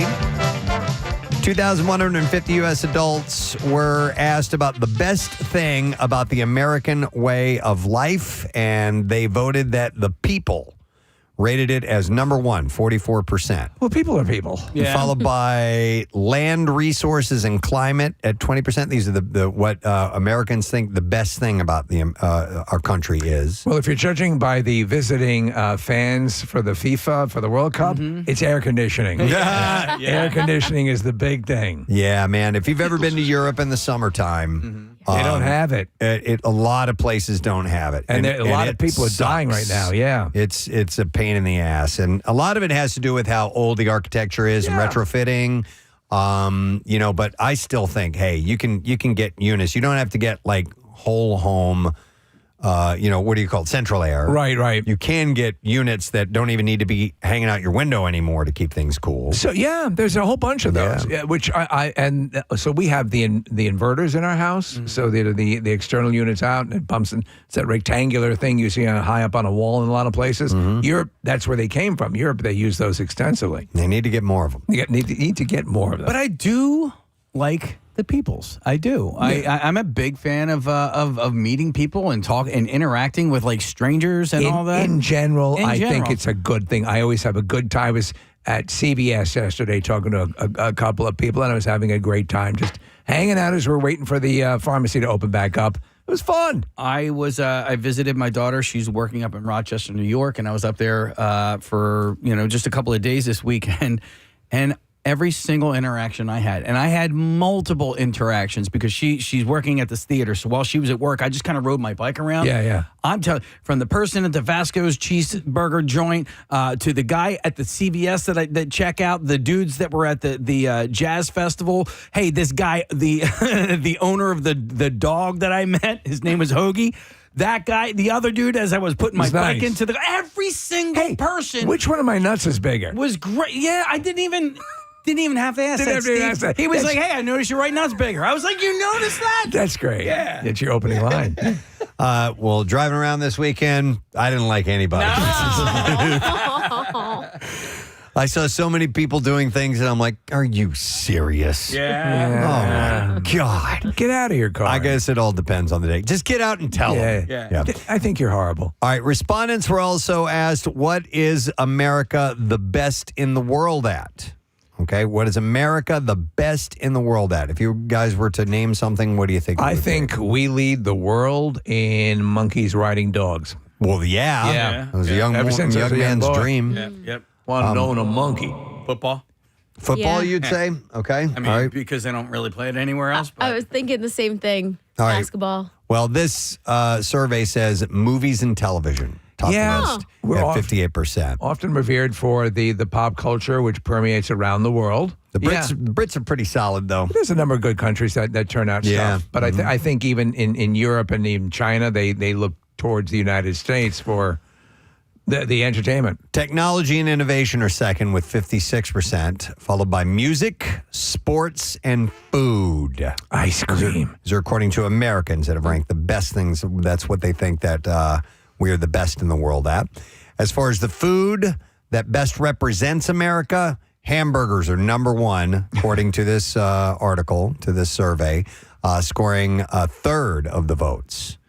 Burgers beat out barbecue at 25%, apple pie at 19%, and hot dogs 14%, and pizza at 6%. A good burger. So at barbecues, when you guys are barbecuing, what is the predominant thing on the grill? Is it more burgers to hot dogs? What's the ratio? Oh, if you're having if you're having a get together, a classic 4th of July barbecue. yeah, burgers more than anything because they're easy and a lot of people like them. I'll tell you what, I will not touch a burger if it is frozen. I can't do. Won't the heat make it melt? Yeah, no. I won't. No. Even after it's melted and heated up, if it is a frozen burger, You know, like the old Bubba's burgers. I can't do it, man. Okay. Just can't do it. Dude, Yeah. we used to get, when we'd go out on our little 17-foot runabout boat and we'd go on to a beach someplace, and my dad would get those. We called them cereal burgers. There was not a shred of any beef in this goddamn thing. It was basically eating like Quaker oats glued together. But they were fun. I have a fond memory of that taste. Yeah, I don't do the. I mean, if I'm at a place and people are cooking them, I'll eat them, but I never buy them and make them that way. The key is to incinerate them. Yeah, no, but listen, if I go to a barbecue and I see them, on the grill, and I see them take out those frozen wafers and throw them on there, I'll just get hot dogs. I love hot dogs, man. You stop at that? You won't give them an upper decker in their bathroom? No. No. Okay, no, all right. I wouldn't So do you're not that. that passionate. Well, it depends on who, you know. I just took a dump in your tank. And if I have to go, right? I'm not going to go out of my way to leave an upper decker. So burgers are apparently number one on that list of what Americans think food-wise we are the best at. All right, let's go. We got time? Yeah. I can do another survey for sure. Let's see. All right. This is a survey. They asked 2,000 adults across the country. This is about Americans and nostalgia. I'm feeling very nostalgic these days. Research suggests Americans are all in on nostalgia thanks to social media trends like 2026 is the new 2016, and even young people are embracing it. Half of those surveyed believe that 2026 is a year of nostalgia, and that jumps up 61% for Gen Zers and 54% for millennials, who are leading the trend. How often do you get nostalgic? I go in phases. Right. So right now I'm not in a nostalgic phase of my life where I really, kind of, what's the word? Yearn for, the way things used to be and stuff like that. Do you know what I find? That's what I describe as being nostalgic. I absolutely agree with you. I miss it. You know sure, what I mean? Sure. Where I find that a lot of times it's led by what rabbit hole I've fallen down on YouTube. Yeah. So I think I was mentioning to you last week that I was watching old episodes of the Hudson Brothers show. Yeah. Yeah. And I'm like, this show is terrible, but I feel nostalgic about seeing it, Yeah. It brings back a memory. I get nostalgic every single day. Okay. And I think it's also just my personality. I am a very nostalgic person, but I am also in a time where like clothing, television shows, toys, everything is that like millennial 90s is back. The past 2 years, you walk into Urban Outfitters and I'm like, oh my God, those A-line skirts are back. Oh, lace is back. Everything that I wore in high school is back in fashion. So you're of that age now. It happens to all of us. Mine happened a few years ago when there was an 80s fascination because that was my time frame. And it was kind of funny to watch it come and go. It went quicker than I thought it would, Marissa. I thought although mullets are still kind of hanging about, it went a lot faster than I hoped it would have. So you're talking about the 90s. For me, it was the 1890s. 1890s. And I was very nostalgic about that. It was a great time. Yeah. Oh, Continental United, the Continental Railway. It's a great time to be alive. 1894. Can you be nostalgic for a time that you never actually grew up in? Yes. Okay. Because for some reason, when we were growing up, I miss the Bronze Age. When we were growing up in the 80s, the 50s were a big thing. Yes. Grease had come out, Happy Days, all of that. So I never lived in the 50s, but I have a nostalgia for the 50s. Do you know what it is? There are certain things about certain periods that you can connect to. When the movie American Graffiti came out, it was super nostalgic for a lot of people who grew up in that time. I did not grow up in the 50s. Technically, I was born at the end of them. So, but I wasn't, my in the nursery, my hair wasn't slicked back, So, but all the things that happen in that movie are rites of passages for kids. They'll happen eventually. Getting your car, getting your autonomy, all of that stuff. It still resonates. What time period was Stand By Me set in? Was that the 60s or was that late 50s? That was late 50s. Okay, so my dad was born in 44, and he said that growing up in the 50s was the best. He loved it. Absolutely, because you figure 44, by 54, he was 10 years old. That's a Christmas story. Yeah, so from 54 to 60, he, was like, 10 to 16 years old. Like, he just absolutely loved it, man. Yeah. I remember getting the question so often when you were a little kid, and if you could grow up in another time period, what would it be? And for me, it was always, I wanted to be like 18 to 20 years old in 1969 to go to Woodstock. Yeah. Okay. And that was it. And I think, Steve, you nailed it, that also we were obsessed with the movie Dazed and Confused. Yeah. So, and those were 18-year-olds in 1976. So it's just kind of that same period. So I have a question for you. Going back to what your dad had said. Yeah. I think it's true for just about anybody, though. I mean, because I thought the 80s were awesome. It was awesome. Marissa, you're wrong, man. Loved it, man. To be our age in the 80s, like, I you're just like a half a generation younger or whatever, but dude, the 80s were awesome. Yeah. They were so great. I mean, I think of myself cutting through the crowd, getting up front for the Lincoln Douglas debates. Oh, my God. What was that like? Oh, my God. That's them. That's them. What's your name, Baldy? You never had hair? No, not back then.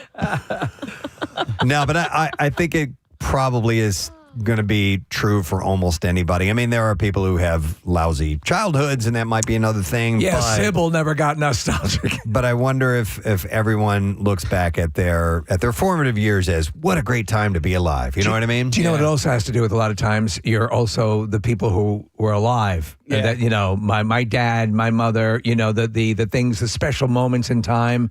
That you talked about the movie Boyhood, Preston, that captures not the large robots walking through the city. No, it's that little moment. Yeah. That little moment that means so much. Yep. Marissa, you know I hate, I don't want to say hate. Despise. I despise with every ounce of my being. No, I don't really care for that time frame, like late 60s, early 70s. The pants were too tight. I look at those and I'm like, I couldn't. And He's a little stocky. I could, and they all wore jeans and everything just looked so uncomfortable. Yeah, you didn't know any better though. Yeah. When I watched Once Upon a Time in Hollywood, we lived almost a year out in Thousand Oaks, California. My father was working for Diners Club. Remember Diners Club? And the Doors, the Laurel Canyon, all of that. The porn industry, Preston, is depicted in Boogie Nights. Yeah. That California, Los Angeles, Hollywood was so magical. Yeah. I remember, like, I couldn't believe that's where dreams were made. And that's why I look at Once Upon a Time in Hollywood, and it's like, it is a loving recreation of it. I literally, you can almost get a little tear, thinking about it. I look back at pictures of my family when it was in the late 1970s, and just the fashion was just horrible. It was just the worst. There's pictures of me with athletic socks with colored stripes at the top, I pulled up to my knees. Same here. In the Same summertime here. outside, and pants, Casey. Yeah, if I would have had pubic hair, you probably would have seen it. They were hot pants. Preston, for half those years, I looked like a cabana boy at Fire Island. I mean, it was ludicrous. Yeah. But to this survey, why they asked why everybody was pining for the past. People say nostalgia brings them back to a happier time, 43%, and it gives them a sense of comfort, 40% said as well. So, but unfortunately, it's never a case where I feel I'm escaping this time. Yeah, it's our time up here. Yeah, it's a comforting reminder, but it's never out of like, I'm freeing myself mentally from the anguish and the horror of my current situation. Thankfully, thank God, it's never been like that. Yeah. No, but there's a line, Steve from Stevie. From nostalgia. Steve Reno. From The Watchmen, not just the movie, but the graphic novel as well, where one of the characters says, you know what, looking back at the past, even the grimy parts, given enough time, are still pretty bright and shiny. They are. Yeah. Which is wild. All right. I think we got to wrap up the survey, friends, because we have announcements to make. We got stuff to get to. And I would like to give away a $25 gift card to Wawa because tomorrow is a Hoagie Day. It's on Independence Mall right there by the Constitution Center. Wawa. 18,000 free hoagies are going to be served on Arch Street between 5th and 6th in front of the National Constitution Center tomorrow. It starts at noon. You are invited to be there. Casey and I are hosting this event. It'll feature performances by the Voices of Service and the U.S. Air Force Heritage and American Band and a whole bunch of other things. We'll take caller number 15 at 610-660-9333, and a $25 gift card to Wawa will be yours. We're going to take a break, and we're going to come right back. We have an announcement to make along with the Bizarre File, so stay with us. I like Marissa. We need T-shirts. It's real. It's hard to figure out. Or I thought Marissa was describing me. So I feel you guys who are out there. All right, we're moving on to another story. As scientific advancements go, this is really unusual. A growing number of people are getting Brazilian butt lifts and breast enhancements using fat from donated human cadavers. So there's something wildly ghoulish about that. The product called Alloclay is made from sterile fat that goes through a cleaning process to remove DNA and other materials that could cause like to donate your loved one to go into someone else's ass? It could cause a bad reaction. It is meant for patients who are too thin to use their own fat. Yeah. Or who have already had liposuction. This doesn't bother me. I think it's just weird saying that, but I mean, you get if you even got donations from a living donor, I mean, it's still that's weird too. Removed from the body. I mean, you will listen for life-saving. They already use cadaver stuff for life-saving measures. I don't know what's weird about it. It just seems weird. But when it comes for cosmetic reasons, seems a little bit more frivolous. Yeah. Or. So the filler can be injected. What are you going to do with that penis? The filler can be injected in a doctor's office without general anesthesia. Yeah. And Dr. Sachin Siradharani, a Manhattan plastic surgeon, said demand has been high for the product. Procedures start at around $10,000 and go up depending on the amount of filler used. Men are also using Alloclay to sculpt their chests without implants. just dead people's fat. How soon before they're going out these kill squads to get the ass juice that they need? I saw there's a girl on Instagram.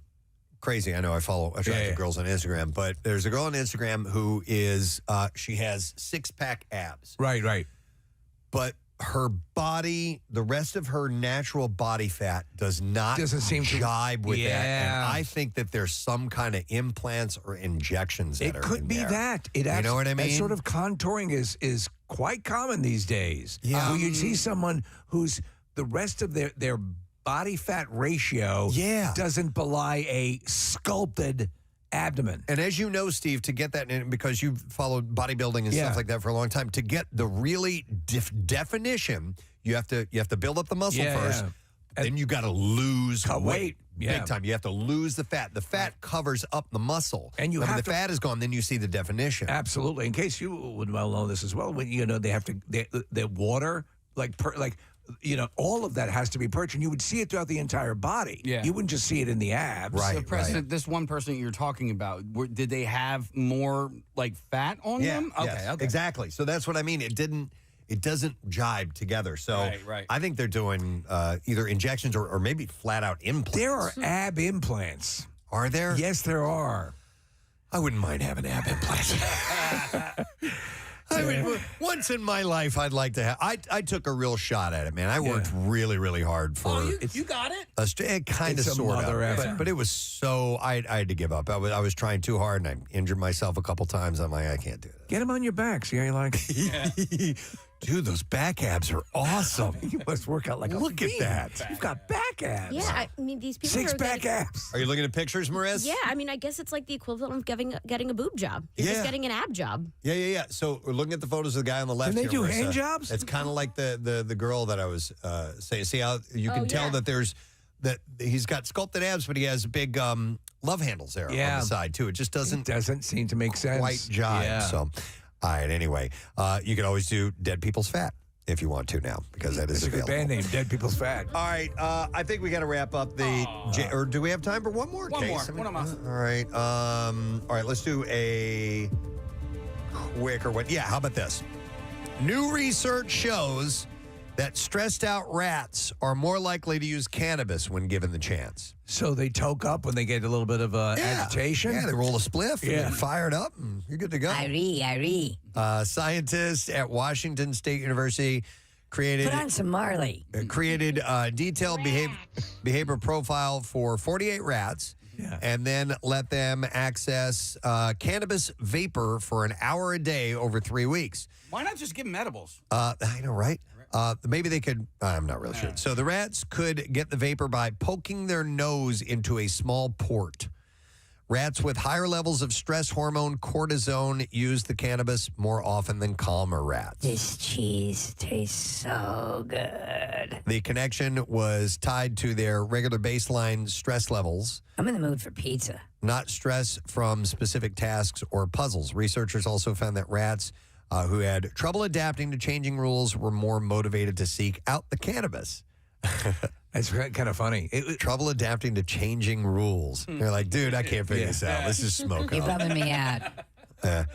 Scientists hope this information could help people understand their own cannabis habits and make smarter choices about use. Cannabis Rats. There's another band name. That's a band name. The Cannabis Rats. I love it. All right, and there you go. That's Just Saying Institute for today, friends. We'll do some more research and we'll return another time with plenty to feed your mind with. And I saw Temple's fencing Dr. Nikki Frankie, who I believe you guys had at the Camp Out for Hunger. I thought you guys would like to share this. So absolutely, Dr. Frankie came by and taught me how to fence, which I think I did a pretty good job of, other than almost crippling my knee. But she was amazing, though. She was excellent. And she is, she's had a 50-year coaching career at Temple. There was an event a little while back that they had over 100 of her former and current student athletes were in attendance. And each era got on stage and spoke about her impact. The women shared tears, laughter, and joy for the coach who changed their lives. She said it really was very moving over the years, it's still the same. The stories that they told and the things they remember, it really made me feel like, okay, I've done my job because they still have good feelings about their time here. That's the most satisfying thing about coaching. Well, she told the story about how it all came to be, and she just kind of on a whim, got involved with it. It became something very important to her. That program would not exist were it not for her. She created it. She created it, yeah. So she is the 2026 winner of the NCAA Pat Summitt Award, an honor recognizing a coach who has demonstrated devotion to the development of college athletes and made a positive impact on their lives. And she was recognized for that alongside other NCAA honors recipients. You should reach out to her and let her know how you were permanently crippled by your 7 minutes of fencing. So her resume reflects her legendary status as a coach, as a fencer in her own right. Frankie earned National Intercollegiate Women's Fencing Association All-American honors, earned a spot on 2 Olympic rosters, and was inducted into the Brooklyn College Hall of Fame. Nice. As a coach, she is the all-time winningest women's athletics coach at Temple, amassing 898 wins in the 1992 National Women's Foil Team Championship. Under her direction, the Temple program perennial ranked in the top 10 with 37 fencers earning 66 NCAA championship selections and 25 fencers earning 35 All-American honors. She was a 4-time U.S. Fencing Coaches Association Coach of the Year and was inducted into the International Women's Sports Hall of Fame. Think about the way her life just played out and all these accolades and the commitment. But I mean, she had the 2 students with her the day she came out to the Camp Out for Hunger, and they were amazing. Yeah. So all the lives that she positively affected is just the staggering the amount of people that have gone through that program. Yeah, it's a legacy. Yeah. It's absolutely. I would call it iconic. Almost Richard Marx-like, to be honest. So the iconic fencing of Richard Marx. So Eric, who emailed me, also said, hey, can I get a shout out from my neighbor, Francesca Lucia? I'm not sure how you pronounce her last name. Loiseau. And she won the NCAA Inspiration Award. So he sent me an article about her, and I read about it. And she was a tennis player, collegiate tennis player in her freshman year, and she had a stroke. Oh wow! She was doing weight training, and boom. Just nailed her, and like half her body went out, and they saved her life. They had to essentially bore a hole in her head, Jesus, and release the pressure of a brain bleed. And so she just took her a couple of years to rehab and get back, and she ended up getting back to tennis, and playing again in matches. Well? And I don't know if she got 100% all of her function back, but enough to participate again in the program. So she was given the NCAA Inspiration Award. So I want to give a shout out to her. Which is just on a side note, and we certainly do that. Years ago when I was powerlifting a lot, when that was one of the things I do, I stopped doing that because I heard a couple of stories of like strokes. And like when you're overtaxing your system like that, I'm like, I don't know, man. You're kind of flirting with, that happened to Paul Hogan. He was weight training and doing some sort of excessive weight, and he had a stroke. He passed out. Yeah. And this was years ago. Do you remember, famous musician, played chef on... Richard Marx? No, not Richard Marx. Isaac Hayes. Isaac Hayes. He was on the treadmill. Yes. He was exercising. He was doing what he was supposed to be doing, and had a stroke and died. Honestly, if you can, sit on the couch and eat junk food. Please. Please. Yeah. So I think it's Francesca Lusso, probably is how you say that, Marissa. I don't know. That sounds about right. Yeah, that sounds right. Okay, just seeing if your eyes, if that made sense. All right, anyhow, that's the City Beat story. Here's another one for you. Wawa is closing a store on Drexel University's campus. This is nearly 3 years after remodeling to a digital order-only concept with no products on the shelves. I remember when they debuted this. They had a ribbon cutting and the whole thing, and it was going to be in it. The thing I like with Wawa, though, is that something doesn't work or they add something. They move. They're fluid. So this didn't work. One of the many things I like about 3300 Market Street location, which has been open since 2018, is set to close on the 21st of this month. It was remodeled in 2023 to test the new store format, which required customers to order all items on touchscreen, no shelves of products to browse. The pilot was not successful, leading to the store's planned closure, according to a statement from our friend Lori Bruce at Wawa. Prior to the pandemic, the store saw more food service than any other Wawa, they said. But the company statement shared by Lori said, over the years, we've made several attempts to address business and operational changes at this location. That effort includes partnering with property owner Drexel University in an attempt to address some of these issues, and most recently making investments in our store design to test fully digital format. Unfortunately, this test did not adequately improve performance or deliver an enhanced customer experience, which ultimately led to the decision to close the store, they said. I think there's a lot of the Wawa experience is I go in and to my Wawa and I'll see people that I see there, and there, there's a little bit more of that. It's more like your country store. If you are a regular at your Wawa, which you are, you know the people that work there. Yeah. You get to know them after a while. We need to expand our minds and knowledge at the Just Saying Institute. The Just Saying Institute, home of the Marissa Magnata Mini Mount Snow Removal Service. By the way, Marissa, she stepped out of the studio for a moment, but she was showing us some videos that she took of herself 15 years ago in Manayunk, where it was a really, really big snowstorm, and she and her friends are riding bikes down. I don't know if it was levering or what. All right, thank you, Marissa. And thank you to mystery texter who made me laugh. They just texted over the following phrase. It just says, "My name is Pud." And I don't know why you sent that to me, but thank you, because I could not stop laughing. We're fans of the word Pud. We want to bring it back. Also, the name of the song is Name in Blood. Yeah. So I figure that's... They're playing off of that? They got to be. Okay. All right. So thank you. My name is Pud. I have failed you, friends. You send me shout-outs, and I do my best to get them on as soon as I can. And last week, I just slacked. Just completely avoided them. I'm not going to let you beat yourself up here. In case you do it. All right, thank you. All right, no, I got a couple. This is, I'll start with this one. It's from Ryan Cortazzo. And by the way, we're going to do the bizarre file, and then we have a really cool announcement to make for you. Ryan Cortazzo, he wrote, I am sorry, not sorry for bothering you at work.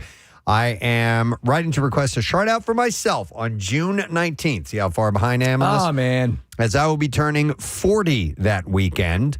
I've been a loyal listener for the better part of 20 years. Over the past 5 years, my work has required extensive travel, and I've tuned in from half a dozen countries and nearly 40 states, including Alaska and Hawaii. So you actually did say this on his birthday, but he was in some far-flung area that couldn't pick up the show. He said, I've attached a photo of my service animal, Zelda, who has been traveling with me for the past 4 years. My friends and family are always joking about how she has traveled more than they have. And here's hoping to listen to you guys for the remaining 10 states and several more countries, Bucksco/Delco. Gadzooks from Ryan, the traveling medic. So, Ryan, happy birthday, brother. And happy 40th, and I'm sorry that I missed it ahead of time. Thanks for taking us in. Here's another one. It says, and this is an old one. This is from a while back, too. It says, hey, Preston, last night my daughter Jenna and I were listening to the podcast, and you read a birthday shout out. Well, that got her attention. And she has asked me to send one for her. She is my little buddy, always up for a 6 a.m.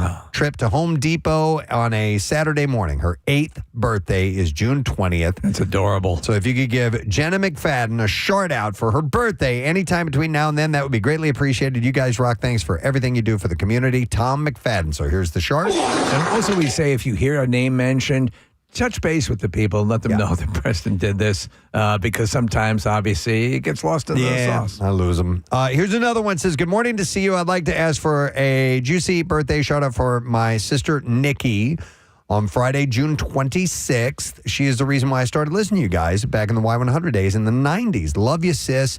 Here's to 45 and feeling alive. No sad, bro. And that's from Tater Tot Kitty. Tater Tot Kitty! From the YouTube crew. All right, here is a plug. And I meant to get this out last week. And again, I apologize because this is somebody who needs a kidney, okay? Oh, very important. Megan Charlton. And we have the information on the events page at PrestonandSteve.com. She had written in and said, I worked for the Philadelphia Phillies for 20 years, currently work as a paraprofessional at a charter school with special needs and autistic children. I'm currently in need of a living kidney donor. She actually, Bob Havens reached out to her and was like, hey, get in touch with Preston and Steve. She said, my daughter and I listen to you guys every day on our way to school and work, but unfortunately, I was put on dialysis back in February, and life is flipped upside down, and I'm hoping for someone to help with getting the word out so that I can get back to life. I hope you consider helping spread the word, and it's attached to my flyer and my business card as well. So we now have this on PrestonandSteve.com. If you can help out Megan Charlton, please take a look. If you personally can't help, maybe you can pass it along to someone else or just kind of get things rolling. So please go check that out when you get a chance. And honestly, we have a good friend of ours who had to wait a while and eventually ended up with the kidney. So, keep at it. Keep hoping. Steve, you've got a shard out? Yeah, Preston. I had the folks from Sunny Mac come over yesterday to install solar panels on the house. And man, these guys were great. They rolled really big and came in and got the job done all in one day.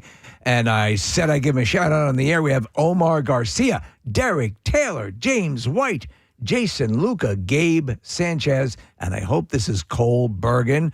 They set me up, and a lot of them are big listeners of the show, and it was tremendous. It really couldn't have been a better experience. So thanks, guys, for the effort. I really appreciate it. And impressed you talk about a gig that's going to be hot. Being up on the roof. Oh, my God. Yeah. Please. Oh, my God. You're just Unbelievable. being beat down. So you're going to send them a shout out? Yeah. Yeah, shart. All right, man.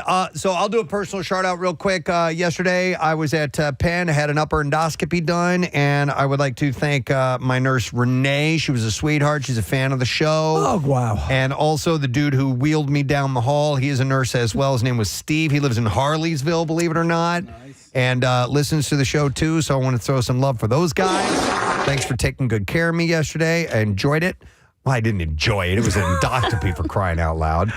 But nonetheless, I got treated very well. Yeah, I've had my share. They're a joy. All right, and then one last thing, and this is another, and then we'll get to the bizarre file, but I got this last week, and I meant to get to it. This was from Marie Thomas, who her grandson, Isaiah, was in the, hang on a second here. It was part of the, I've told you before that they have the national championships for marbles in Wildwood. Yes, it's huge, apparently. So this was last week. It was at Ringer Stadium at Wildwood Avenue and the beach. And she had said that, she's the coach of the Philly and Roxborough Marbles shooting clubs. And she said, my grandson, Isaiah Garcia, is the 2023 National Boys Champion. And she coached him, and she wanted to let me know that one of the girls from Philadelphia won the 103rd National Marbles Championship. Her name is Cadence Garcia. She is 12 years old. She is from Roxborough, and her parents are Ray and Michelle Garcia. So she's the champion. Awesome. You want a shard on that? Yeah, for sure. And this takes place at Ringworm Stadium, did you say? No. Ringer Stadium. At Wildwood Avenue and the beach. So you can see it. They have these platforms. They have these big circles around them. I think that's cool. Yeah. Never learned how to play marbles. I don't even understand the strategy behind it all. My friends and I would play a game that we called marbles. I guarantee you, it's not the way to play marbles. Yeah, I think but the we had rules fun. are pretty simple, but it's a standard kids game. All right, so anyhow, shards all around. I have actually more to get to, but I'll do those later on. But I have great bizarre file stories, so we better share those with you now. WMMR presents Preston and Steve's Bizarre File. Brought to you by Live Casino and Hotel. Immerse yourself in a premier gaming experience with over 2,000 slots, 130 tables, and the FanDuel Sportsbook and Lounge, all in the heart of the Stadium District. Must be 21 or older. Gambling problem? Call 1-800-GAMBLER. When you get a sandwich from a restaurant, you expect to find bread, meat, maybe some cheese and veggies and some condiments. What you don't expect to find are teeth in your sandwich. Oh, it's pre-eaten. Fernando Rodriguez is suing after getting a cheesesteak delivered, wrapped up, and taped, and then opening to find a set of dentures embedded within the sandwich. In the order form, did he check dentures? Rodriguez said, then got into his car, drove to the location where the sandwich was made, where it was determined that the false teeth belonged to the delivery driver. According to police, after making some outlandish comments, the driver admitted that the teeth were her father's and that he'd taken them out when she waited to make sure the delivery order was correct, and she accidentally placed them in Rodriguez's sandwich. That's so sweet, being so close to your dad that you drive around with his dentures. No charges were filed, but the lawsuit names Jersey Mike's, Grubhub, and the delivery driver as well. Could you imagine opening your sandwich? I'd freak the hell out. I think that'd be worse than a bug. I would puke if that were to happen, yes. All right, a mysterious vigilante in Mexico, nicknamed the Mexican Batman, has sparked a national debate by hunting down accused motorcycle thieves and taping them to lamp posts. Tell me, do you bleed? You will. The nighttime attacks happened in Lagos de Moreno between June 12th and June 19th. 5 people were left beaten and bound to lampposts with heaps of duct tape. It's wild. With the Spanish word for rat written on their foreheads. I mean, this is really a Batman move for real. Take your hands off that motorcycle. Bright pink banners explaining their alleged crimes were taped above their heads while the motorcycles they supposedly stole were parked nearby. I wonder what he does to force them into submission, because you got to get them to stand. You have to hold them in place while you're taping them. Yeah. In one case, 2 young men were tied to the same post. Police say a total of 5 cases have been reported and that they have identified 2 vehicles possibly linked to the incidents, but no one has been arrested yet. It's pretty wild. The Jalisco prosecutor's office stressed that the taped men are, for now, considered victims and warned that taking justice into your own hands bypasses due process. Officers cut all 5 free, and got them medical care while also looking into the original theft claims as well. Wow. I think I want to see a series of movies based on the Mexican Batman. All right, how about this story? A YouTuber set out to build the holy grail of spud guns, a fully automatic belt-fed potato cannon. No way. And against the odds, he mostly pulled it off. I watched the video of it.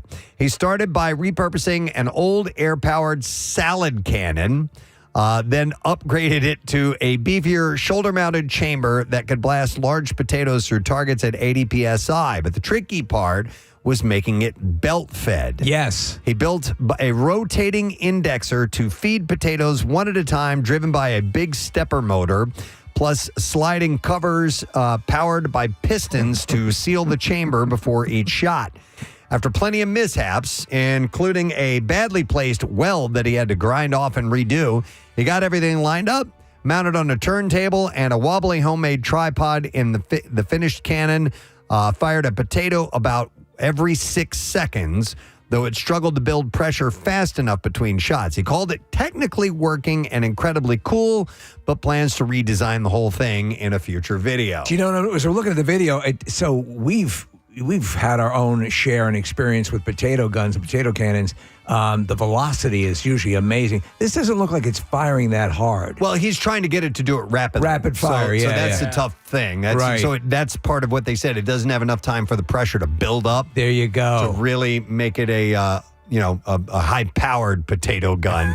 But the fact that he's able to do a belt-fed multi-shot, it's pretty cool. Do you remember we were in the back of a parking lot of some restaurant, and we were doing an event, and we had, I think probably the biggest potato cannon we had ever had. Do you remember we were firing them into the parking lot? Yeah, it was actually at a bowling alley. Was that what it was? Yeah. And that thing was amazing. It was awesome. Yeah. All right, I have another story. This is a follow-up for you from one last week. A former Las Vegas youth pastor who was accused of pushing his wife off the cliff while hiking in Zion National Park. Remember this? Yes. He's dead. What? Just days after he was taken into custody. David Vandermeer, 49 years old, was being held in the Clark County Detention Center on first-degree murder and insurance fraud charges stemming from the death of his wife, Bernadette, 2 decades ago. The Las Vegas Metropolitan Police Department said that he was taken to a hospital for self-sustained injuries on Wednesday and was later pronounced dead on Thursday. So he offed himself. Yeah. He had told investigators that he and his wife were celebrating their 10-year anniversary when they hiked to the top of Angel's Landing, a tall rock formation in Zion National Park.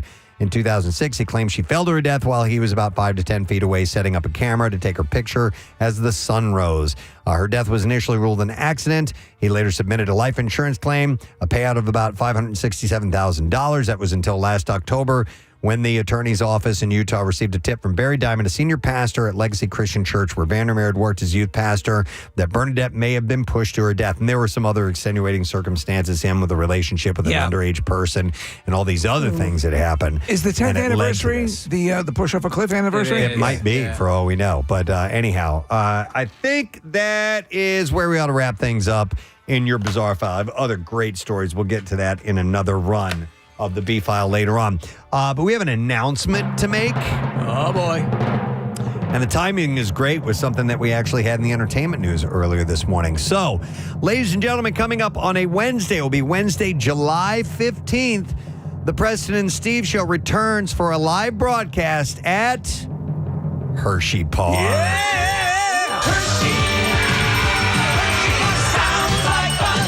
Hershey Park. Yes, and friends, we will be giving away 500 tickets to join us in the fun. So we will have family 4-packs that include early admission to watch the broadcast and free parking. Winners get in at 7 a.m.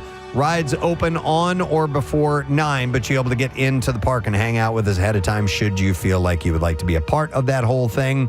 And we'll just be doing giveaways left and right. So, in fact, I can give away a 4-pack right now. We'll take caller number 20 at 610-660-9333, and you will get a family 4-pack to join us. It's a Wednesday. Keep that in mind, July 15th. But we will be doing the show live right there at Hershey Park, as we have many, many times. And it is the sweetest place on earth. It's one of our favorite places to go. Absolutely. And they've done this refurb on a whole bunch of stuff there. It looks tremendous.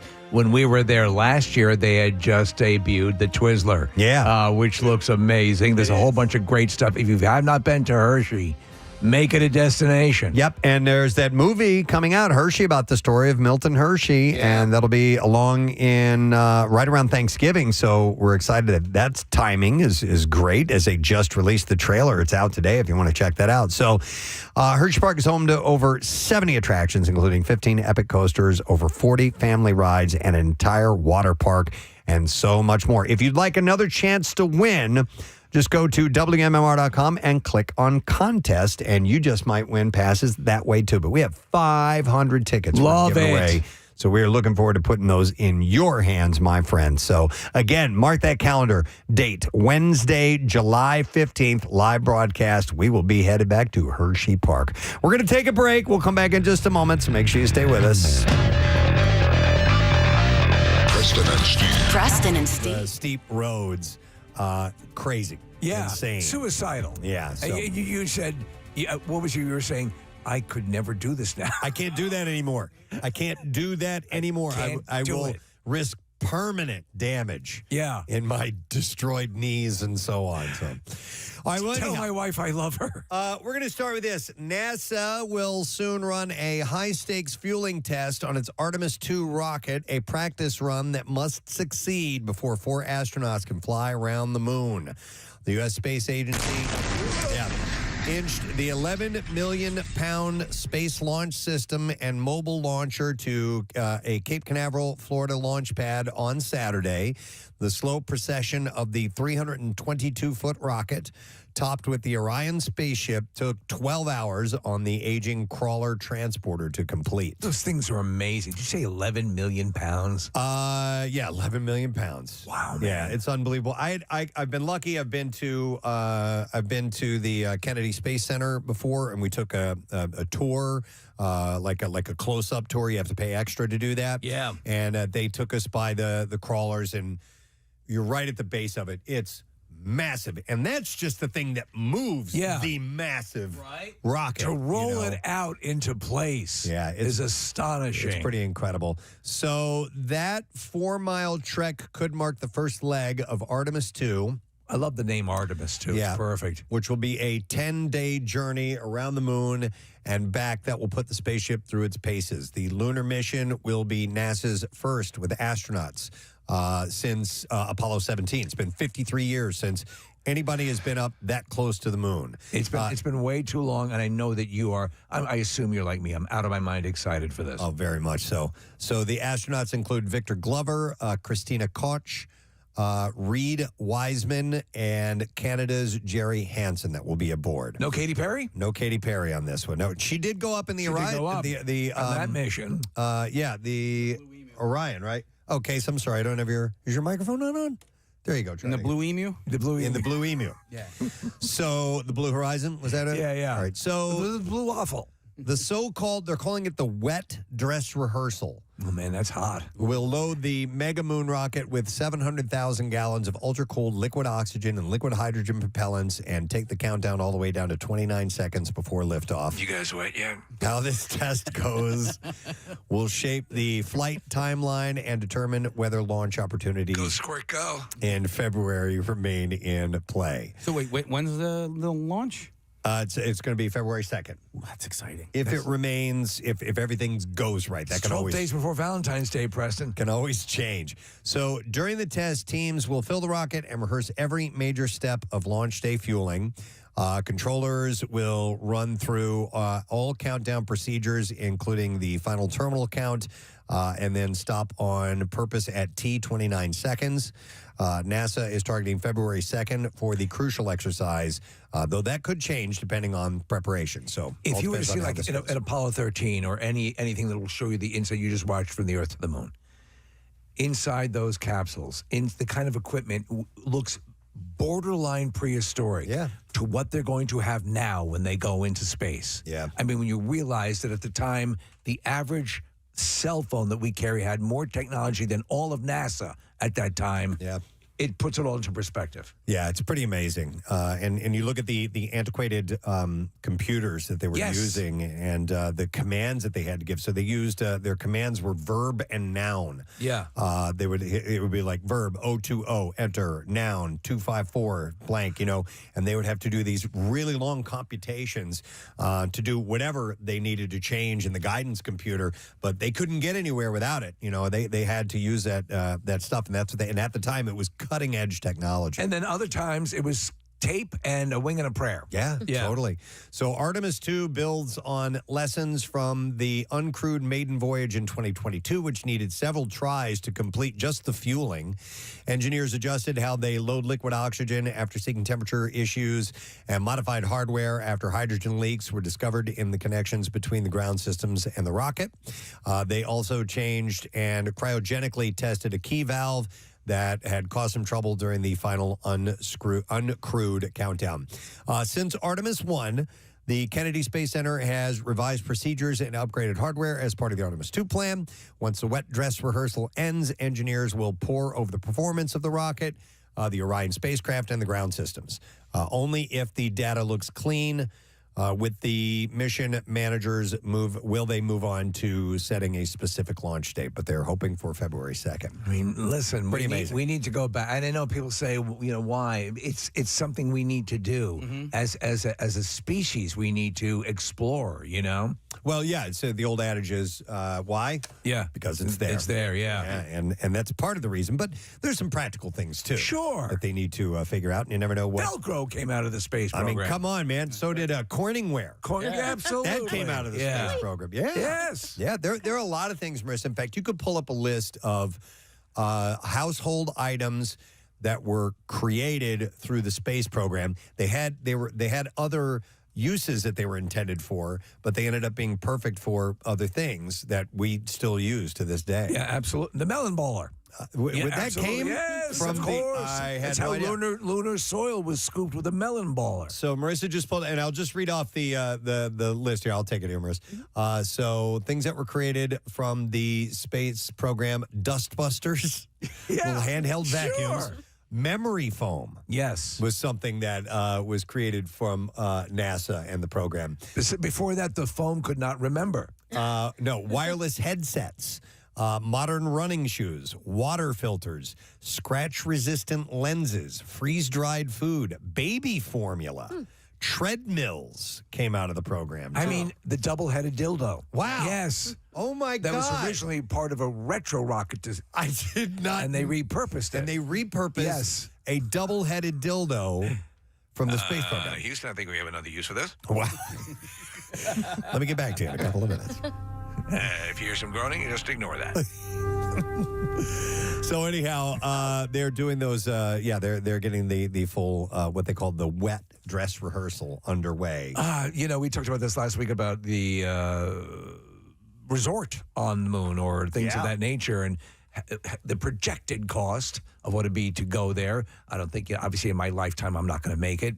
But I mean, how exciting is that? And maybe for some people, don't give a rat's ass, but for me and for you, it's been part of science fiction lore forever. Been a while. We've been off for a couple weeks, and we haven't shuffled around the streets of Philadelphia. It's time for the city beat, folks. So we're gonna Scooby-Wow-Wow. get in it. Feet, beat, meat. That's all you need to know. That's it. All right. So a new baby African penguin at the Adventure Aquarium in Camden was unveiled yesterday, and now they have announced a contest to name the baby penguin. I love this because it's twofold. It's to name the penguin and then how best to prepare it. No, you don't.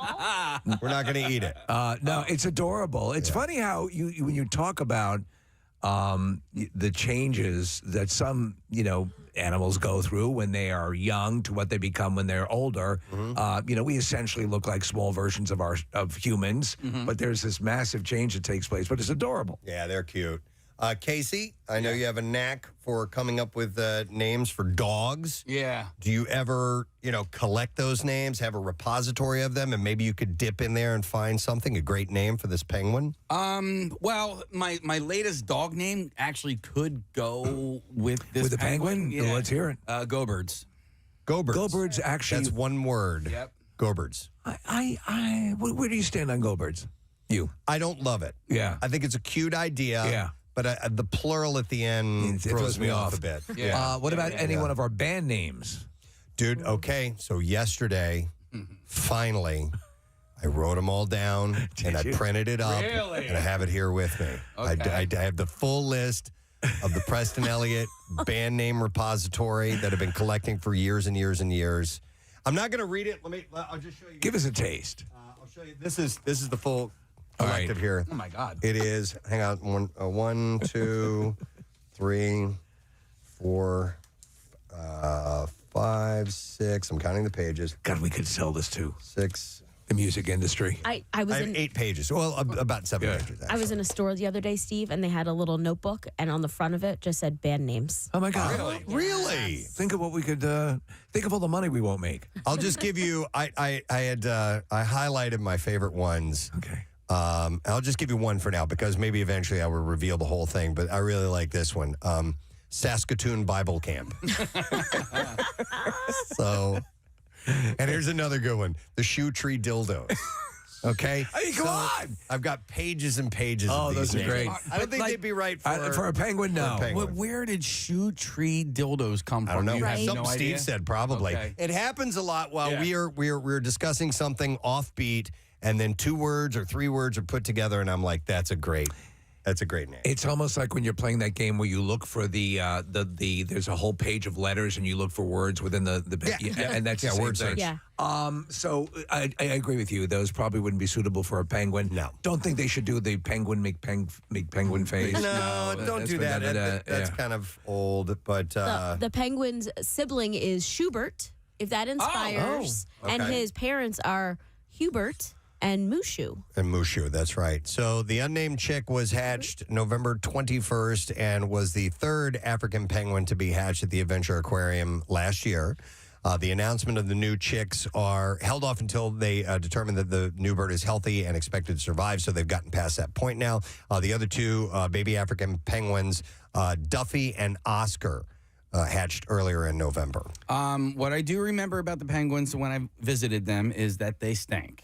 Yeah, they do. Yeah. They do. Horribly bad. Well, Yeah. So there's also always at the Adventure Aquarium. Yeah. They have the penguins as well. Yeah. And that's fairly stinky. I don't time. remember the zoo stinking as much, but yeah. What about? Oh, so I thought that was Adventure Aquarium. My bad. What about the name Oswald? Because of Oswald. Lee Harvey Oswald? No, Oswald Cobblepot. Oh, okay. Oh, yeah, for the penguin. Oswald. All right, thanks, Marissa. In a little bit, we'll do some more giveaways from our friends at Wawa. Tomorrow's Wawa Hoagie Day, by the way. Yeah. Right there out in front of the Constitution Center will be free hoagies for all. They have 18,000 free hoagies that will be handed out starting at noon. And Casey and I are going to be hosting that again tomorrow, so come down and join if you can. All right, just to illustrate yet again how completely out of touch I am with all things in the world.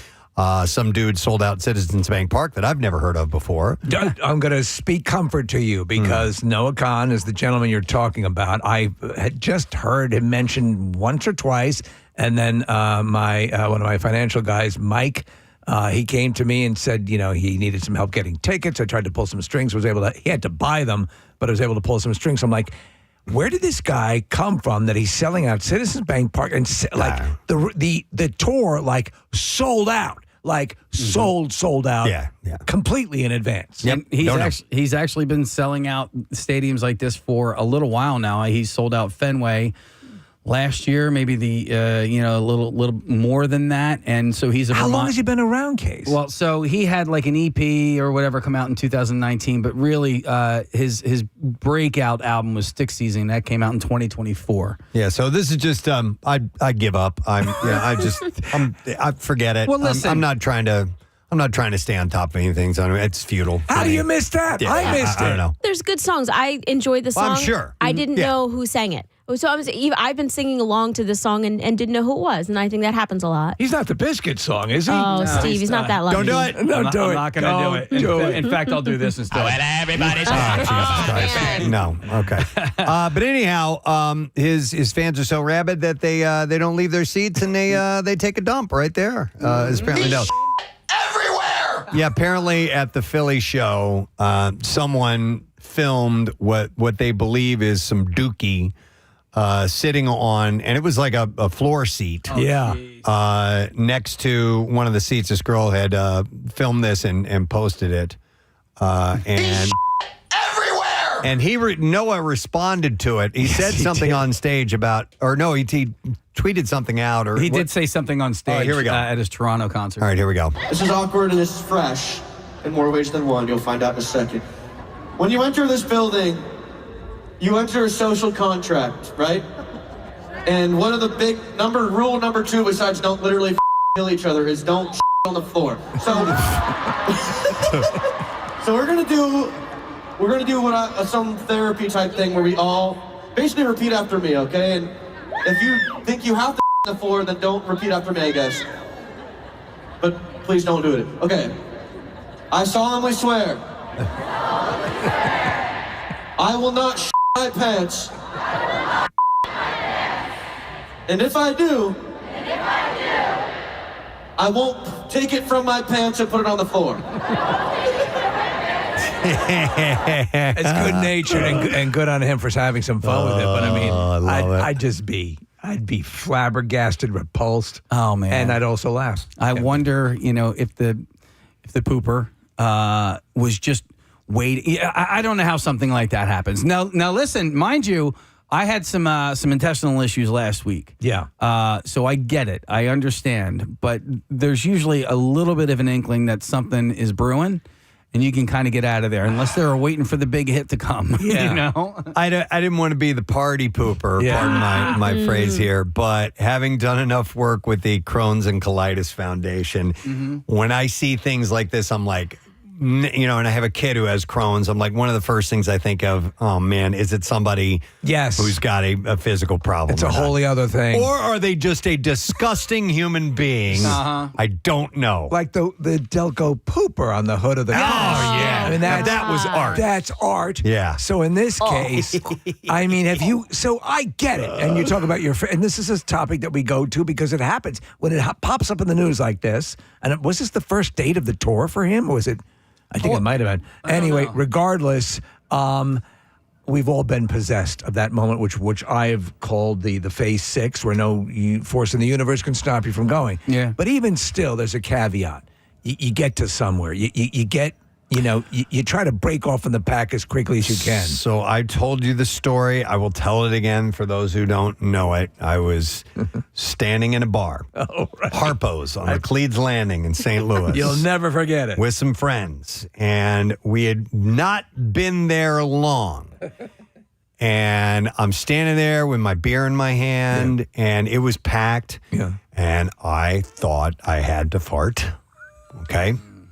So I let fly. It was noisy. Nobody was going to hear it. How? Yeah. You just crack one off. I let fly, and it was liquid. And it everywhere. It filled up my underwear, probably ran down my legs a little bit. Like I said, we hadn't been there long. I did not want to tell anyone that this happened. What about moving? Was that even an option? So I was fortunately up against like a pole. Okay, so I had some support. Oh. Hang on, you stayed? I stayed there. Was I didn't move. I stayed in my position.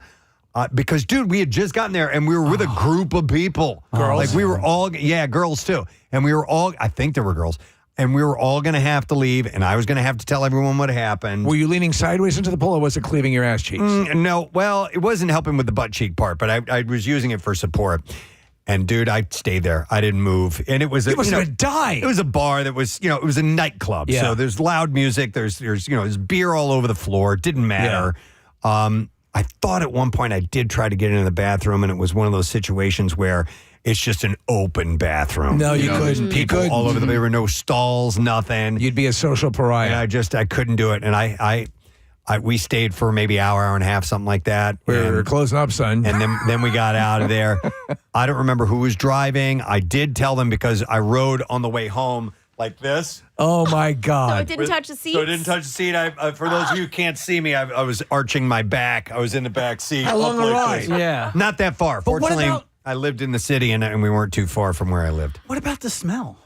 I don't know. You don't even know? Listen, it was a bar. Yeah. I don't know. You could smoke Ooh, inside back then. cigarettes. So, that helped. covered. I was probably Sounds like chain someone took a dump. I was probably chain smoking the One in entire between time. each finger. But I didn't move, man. I stayed where I was. And I don't know if this person that crapped at the Noah Khan concert, didn't want to move. And I don't know. No, understand. I don't know. Until now, I hadn't seen a video of where it was. I mean, this person was in like the second row, second or third row. So imagine how far away the bathroom was. Oh, yeah. And then once you get there, there's a line you have to deal with because sometimes they'll put porta potties on the floor for all the floor seat people. If not, you have to walk up. A you have to far walk distance, up yeah. the aisle of an entire section and then to a bathroom. So to Preston's point, Preston's in a very active club. Had you broken off and gone to the bathroom, there's nothing to say you wouldn't have had to stand in line to get into the bathroom. Yeah. So the best thing to do was lock and load. I have to ask a question. Yep. Concerning, say, you're playing golf, and you. Have you ever been out and had to go? No, that's not happened. But I do keep a little. I do keep a fold receptacle. of toilet paper in my golf bag. What? Because I assume for just such an emergency. You're out for hours and you've walked a good distance from the clubhouse. Fortunately, there's a lot of peeing outside that happens in golf, and if you need to sneak off and squat, you could probably do it. You can find a bush but you somewhere. just need something to wipe with. Right. Yeah. But I've never had it happen to me. Not only do I have wipes in my golf bag, but I have an extra pair of underwear just in case. I've never had that. And a turkey-based. that issue. But I wonder, and I'm sure this has happened in the past, when you go to like a large event, sporting event, concert, or whatever, and there is a line, and if you are in Phase 6 territory, if you cut the line, guys, I am about to crap my pants, because this actually happened to me when I was going up to New York for a Fish concert, and I think it was the Trenton train station, and I walked into the one bathroom was completely and totally closed, right?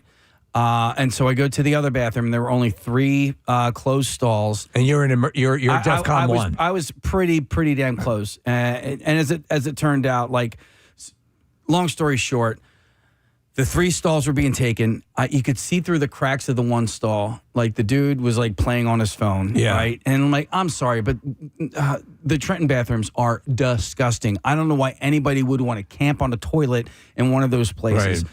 But I'm waiting there. Everything's gurgling. And, Steve, I was waiting for a good at least 5 minutes. And then finally, I say out loud, guys, I'm about to crap my pants. Can somebody please? And the dude goes, I'll just say poop because he didn't say poop. He goes, well, then poop your pants then, right? The guy inside the stall. Make a duty in your pants. And then he starts cursing at me, calling me white boy and blah, blah, blah. Yeah, I was like, how can you even tell know that I'm white. That's racist. It was absolutely racist. But I was like, dude, just come on, like just pinch it off and let's go. Like you're in a public restroom. Let me ask you, in a facility like that, I mean, because you have to assess. You have to look for the place where you can break off and do it. Trash can. Yeah. Trash can's your first, if you can. Yep. Because at least it's a receptacle. More often than not, there'll be a bag inside of it.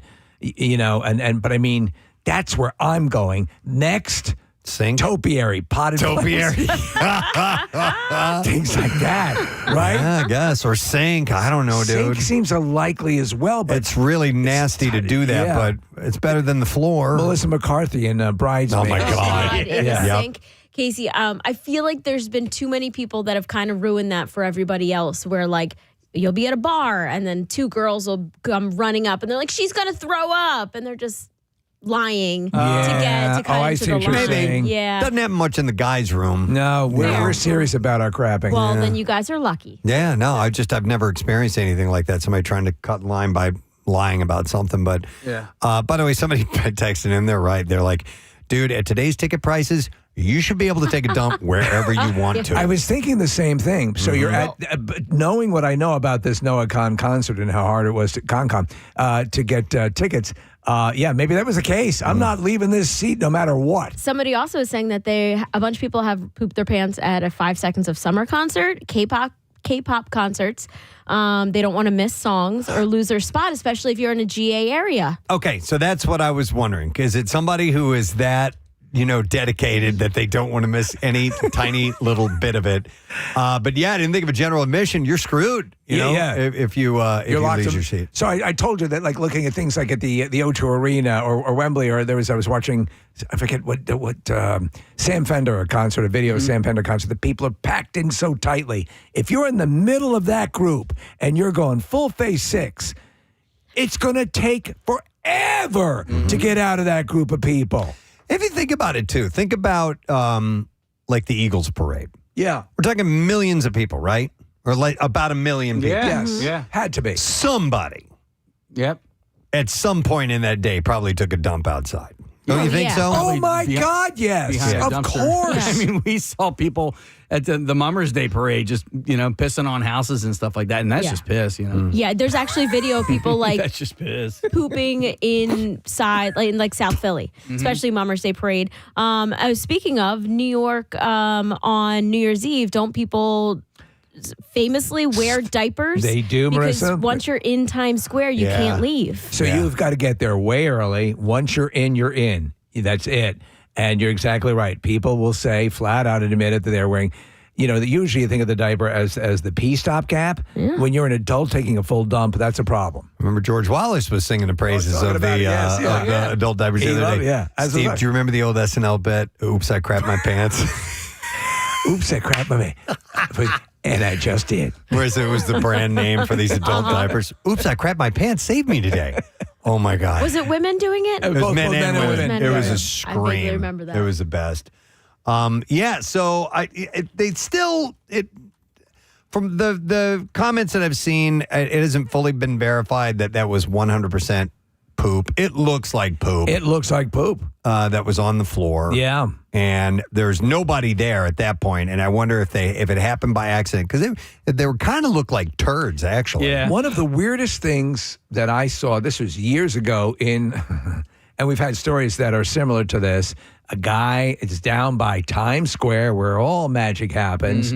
Preston, he was hunched over and he was crapping in his hand and then putting it on the ground. Oh, my God. Dude, come on. Eliminate the middle hand. Yeah, just let it go. Yeah. What are you doing there? Is that your step to remain human? Here's a scenario that I want to paint like a good Philadelphia in a good light. Maybe it was a gift, a service animal. Oh, a service animal. Well, maybe it was for a somebody's second, therapy dog. I was wondering if it might have been a dog, but I'm like, do they even allow service animals into a concert because of the noise and all that? I don't know. Would they do that? I mean, you're usually allowed to get into a lot of places. They did look a little dog turdish. Yeah, I mean, like a blind person or a donkey, somebody, or maybe a service donkey. Service donkey.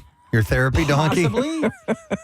I don't know, man. I'm gonna say my donkey's incontinent. Yeah. Well, But apparently there was enough to make him get up on stage and say something about it. He posted about it too. That's the first time I could ever think of anybody, in public events. Well, everyone talks about like the Boston Marathon. Yeah. Right? It's legendary for people running along, pissing and crapping on other people's lawns. They just do it. By the way, let's say that you're Noah Khan or you're a musician. Yeah.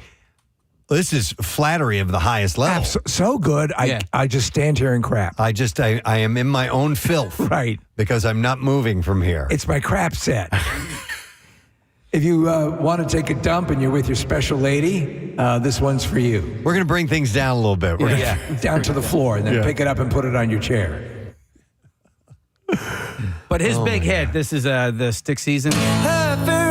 But it's the season of the sticks and Well, that's played for 3 seconds. So I don't think so, but let me keep listening. Saw your mom, she forgot that I existed, and it's half my fault, but I just like to play the victim. I'll drink alcohol till my friends come home for Christmas, and I'll dream each night of some version of you that I might not have, but I did not lose. Now your tire tracks in one pair of shoes, and I'm split in half.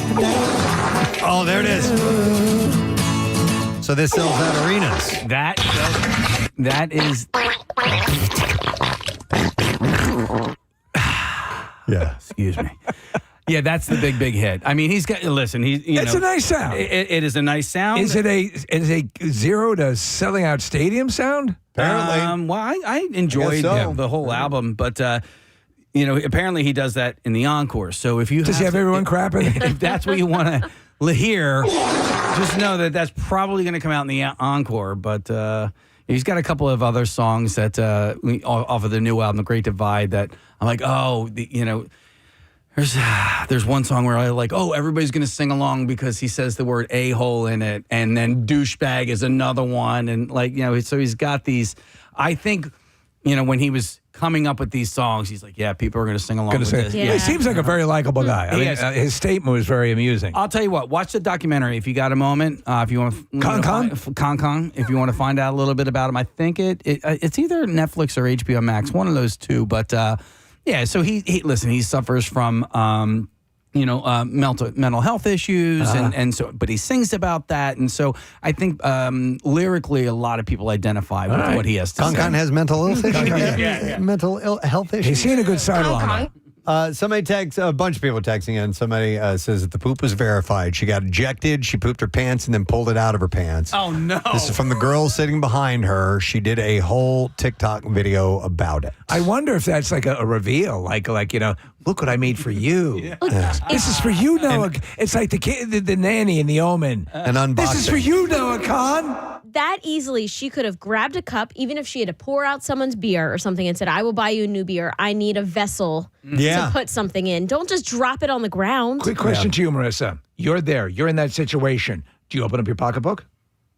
Do you take a dump in your pocketbook? Well, you're not allowed to bring big bags in, so it would just be a clear clutch. anyway. What about what about a clutch? I would do anything to help the person if I'm guessing that it was, unless she was a bitch, and then then you're not getting my bag. But like a piece of clothing, a T-shirt, something to help her out. People in the area, here's some text. People in the area said it wasn't even cleaned up and stank for the remainder of the show, so many left early. Another one says the owner caught me mid-wiping, screaming, clean it up, and I scampered away in shame into the massive crowd of, that's from somebody else. I think it's part two. That's part two of another story from the text messages here. I skulked away. All right, so real quick, you have a Cleveland steamer, you got a Pittsburgh platter.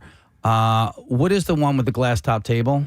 Oh, the Raymond Burr used to like that one. Yeah, but it's got a name. It's got a name to it. And Ironsides. But because I'm wondering if we can have a Philadelphia named one if you dump into Philadelphia cream cheese. If you dump into a clear bag. Yeah. Not a Ziploc bag, but I think Steve did it. It's a con. Nah, it's got to have like cheesesteak or some kind of local. Preston, a ham and egger. A ham and egger. A pork roll and egger. Oh my God. Philly cheesesteak. I have a random poop story that happened. It's different than the concert one though. Okay. Well, just Are you the one who pooped? no. Oh, Okay. That'd be awesome. Well, don't tease. Yeah. We're down the shore. I have a friends that have a house, and they invite us down every week, and I'm there all the time. Matt woke up early and found poop in the sink. Okay. But we know everybody that was in the house except 2 people. Ooh. Well, then your natural inclination is to assume that 2 strangers did it. We assume so, but they One of them. they Or- seem like or nice maybe a group. people. Or the other people, or the people you know are like, they'll think it's them. Listen, I'm inviting 2 strangers this week, but I've always wanted to take a dump in the sink. So just go with It was me. a ruse from the get-go. Now, I've peed in the sink. I've peed in the sink twice. Yeah. Tim Graham's. At Tim Graham's house. Yeah. 2 different houses of his. But I would never take a dump in a sink. A dump is a wholly other. It was like a little turd. That was just Okay. like Well, it was like coming out. Casey, we have not stopped talking about this for 3 weeks since it happened. Was the And toilet out of commission? No, toilet was fine. That's just ridiculous. Was the like- toilet inconvenient? No, it's 3 feet away. It was Okay. in the bathroom. No excuse. Are you sure it was poop? I'm going on Matt's word. He's the What one did who it found taste like? Yeah. He said it was nutty. It's a little nutty. Yeah, you see anything like that, Marissa, I'd jump to that Our conclusion as last well. theory was that maybe a raccoon got in And took a dump. and took a dump in the sink. I've always wanted to do this. Was it pellet-like? Like small pellet log. Well, that's an animal. That's That an might animal. have been an animal. Yeah. Yeah, maybe not the people that you didn't know. Get out of my house. We're never welcome I back. did it. Go with me on this. Get out. All right. All right. So we gotta go back in time here. We gotta figure out when was the last time everybody was awake that there wasn't. Listen, I just listened to a murder podcast. We can do this. we can break this down. We can figure. We need a timeline. Okay. So, and I need my murder podcast music. I don't know what happened to it. I used to have it, but we need it. We need a timeline. What time was everybody awake and there was no poop in the sink? Probably midnight. Okay. How many bathrooms in this house? 3. That's a lot of bathrooms. 2 that everybody uses. Yeah, I don't. That's ridiculous. That you. I'm going to lean Casey towards a possible animal incursion because you have 3 functioning bathrooms. I just don't see it. All right. Well, you guys are thinking about that. People are going to work with some ideas of what to call pooping in a clear plastic bag is Philly style. Some of these are really good. Well, that one I can't say. Brotherly smash. Yeah, that's pretty good. And that's that visits the whole notion of you got a friend in PA. I like this, a Philly Ziploc special. Yeah. Ooh, that's pretty good. One is Citizens Bank Park, but imagine instead of citizens, it's SHI. What about Citizens Park? Citizens Bank Shart. Citizens Bank Shart. Yeah. That's pretty good too. I like that one a lot, Steve. That's a Citizens Bank Shart. Yeah. Somebody said call it Philadelphia Stadium. Somebody just said Scrapple.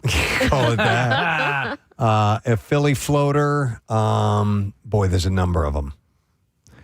A Philly version would be a Whiz-Wit SHI. Yeah. How about a Rizzo special? A Rizzo special. Get away from me. I'm trying to. Yeah. How about trying to make a dookie right now? Just get away. I don't want to talk to you. I'm going to have a hell of a story on that one. I'm watching an old con concert. Get away from me. What about a Rizzo Shizzo? Get away from me. Yeah. Rizzo Shizzo. Yeah. Rizzo. They're all good. Shizzo. Let's talk to somebody in authority. Maybe contact the mayor. But you don't have the courage. We've got a lot of calls coming in. I don't know how much time we have because we have a guest who's here, but let me hang on a second. I'm going to go to Dave. Hi, Dave. You're on the air, buddy. Good morning. Hey, what's up, guys? How are you? Good, buddy. All right, so you found a mystery turd or something? Yeah, I'll be quick. I know you gotta go. This was a while ago. I went to Drexel, and this is 20-plus years ago. And we had some friends over, and we were in our apartment, and we had a fun night and hung out and everything. And when we woke up the next morning, we had a couple bikes, in our apartment. And I swear to God, there was a full turd on the bike seats when we woke up the morning. Hey, man, someone was just showing off at that point. And these are like friends of ours, and 20 plus years, no one's owned up to it. No one has ever owned up to it. Wow. Do you think? I mean, that's some placement there.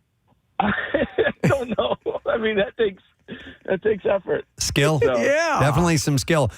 Do you think anybody will ever fess up? You know? You know what? That are close. Yeah, we've mentioned it from time to time, and no one's ever said. How old are you guys? And the What's- funny thing is, what's there was also women and men hanging out that night. What's too. your age range, Dave, right now? 45. 45? So can you see, Preston? Oh, within the decades? next 10 years, somebody's going to fess up. I think, Dave, what's going to Yeah. happen is somebody's going to be, Ed is sick. We were all visiting him before in hospice. It was me. Yeah. It was me. Once you turn 50, you start to, I think, reveal a little bit more about and confess a little bit more. I called you all here for a reason. Exactly. Right. Raise your champagne glasses. All right, thanks, Dave. Yeah. Appreciate it. It's like a Agatha Christie. By the way, somebody said that the Casey, the crapping on a glass tabletop is a Chicago hot plate. Okay. I don't know if that's true or not, but somebody was on the phone about that. So James is joining us now. Hi, James. You're on the air. Good morning, buddy. Hey, good morning. Good morning. I'm sorry, James, before you go on, I'm seeing some more names. Okay. Yeah. Somebody said the Fresh Pinch of Bel Air. I love that one. Yeah. All right, go ahead, James. So a couple of years ago, my wife and I were at a concert. We were at the Met, and it was one of those shows where, like, majority of the people were sitting down in their seats. It was like a chill vibe. Right. Two girls were standing in front of us the entire time, having a good time, whatever. People were kind of annoyed because they couldn't see. And then at one point, they stop what they're doing. They're just standing there staring at each other, and all of a sudden, you get this wave of a foul odor. Just the worst. Smacked us in the face. Yeah, and then nothing hit the floor, thank God. So it wasn't like it was sitting there the entire time. Right. But they stared at each other. They tried to figure out what to do, and then all of a sudden they walked out. Yeah. And I was like, "There's no way." The way they were acting ahead of that, there's no way they just were ready to leave. It happens. It's a riff on let the dookie hit the floor. Yeah. Let the dookie hit No, the floor. it's happened to me twice. Okay, there was the one time at the bar. Yeah. That I told you about. That's a home run. And there was another time I was roller skating. Oh, wow. So you're like a big I was spirograph. on roller skates when it happened. Were you designing on the floor? No, it stayed in my pants. Oh, man, good for you. It was diarrhea, too. But, yeah. I was probably 12, 10, 11, 12 years old, something like that. And I've told you guys this story before. I was thirsty, and the only thing they had to drink was for a quarter or whatever I had, or 10 cents or whatever it was pickle juice. Oh, my God. From the giant pickle jar. It's like a natural laxative. And you know how much I love pickles. I'm like, sounds good to me. I drank it. And within about 15 minutes, it went right through me, and I was on roller skates. Wow. And fortunately, my sister was there, and she drove. And I had to flag her down, and we had to get out of there. That's a unique design you got on the floor out there. Yeah. And that sucks as a kid because, like, you know, even as like an adult, you can go, okay, we understand. Yeah. As happens, you know. But You would as a rather kid, die as a kid. Yeah, no doubt. There's no level of we have to go now. Yeah. Now. Yeah. Yeah. Do you have a gun? Shoot me. Second from the top, Preston. I think that might be my favorite. Okay, this one is another name for, dumping in public in Philadelphia. The tush push mush. Tush push mush is That's really not bad. good. That's not bad. A long john, somebody says. Yeah. The skookle squirts. And then the brotherly mud. I like the fresh pinch of Bel Air. That's pretty fun. The one issue But is the Bel Rizzo Air. Shizzo is pretty awesome. Rizzo, Shizzo, Citizens Bank Shart. I like all those. Yeah. Those are solid. Wow. Okay. Well, anyhow, the legend is going to live on from here on out, especially for those who are fans of Noah Khan, because it happened at his concert over the weekend. Are we distinguished as a city by a multitude of these type stories from the, or at least the area for like the Delco Pooper and other things like that? I mean, I was New York the earlier part of my life, and I don't ever remember. We have lots of body bodily Yeah, function we do. things. There was a Yeah. guy that puked on the kid at Yeah. Citizens Bank Park that one time. Do you remember that? There was- that nightmare? The guy who ate the horse crap? Yeah, at the parade. Yeah, That's another good one. We have our moments. We do have our moments. Most cities do. And we have the Declaration of Independence. That's right. The cradle of the nation. 250 years ago today. Mr. Hancock, it's your turn. Are you ready to sign? Wait, excuse me. One moment. Hold on. We even have a food we're famous for that's named after an S on a shingle. Yeah. That's not That's ours? exclusive to No, Philadelphia. you That's get that in New York as all well. over the Oh, country. okay. So it is Yeah. like the Northeast, though? Oh, it's all No, over the no. country? It's like the military would serve Cream chip beef. cream chip beef was called SOS. The Philadelphia element is wit. Yes, yes. All right. Well, thank you for the calls and texts. We appreciate it. It was in the news. Definitely worth talking about, and will live as part of the legend. One day a movie, maybe. Who knows? Yeah. And you know what? What? All this talk's got me hungry. How about a $25 gift card to Wawa?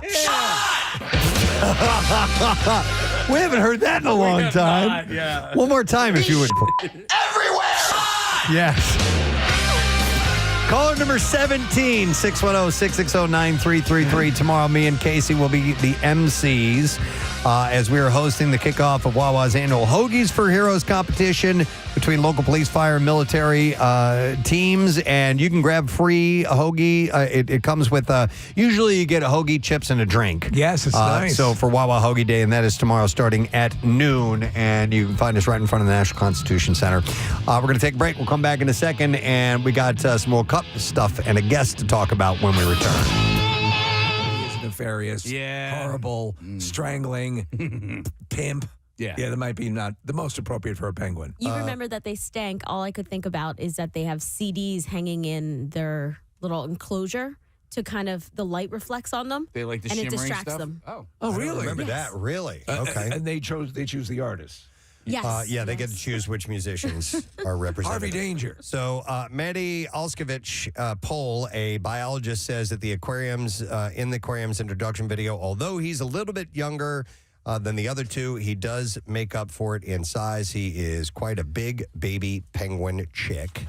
And so, starting today, or yesterday actually, aquarium visitors are available to now vote on one of four names offered the new penguin. Oh man, I thought we were going to be able to I thought submit. from scratch. Oh, okay, well, these are pretty good names. All right. So Scrappy, Zero, Flounder, and Toothless. Well, those are cute. Toothless, wonderful from How to Train Your Dragon. Flounder, obviously Animal House. Yeah. I don't know. I might.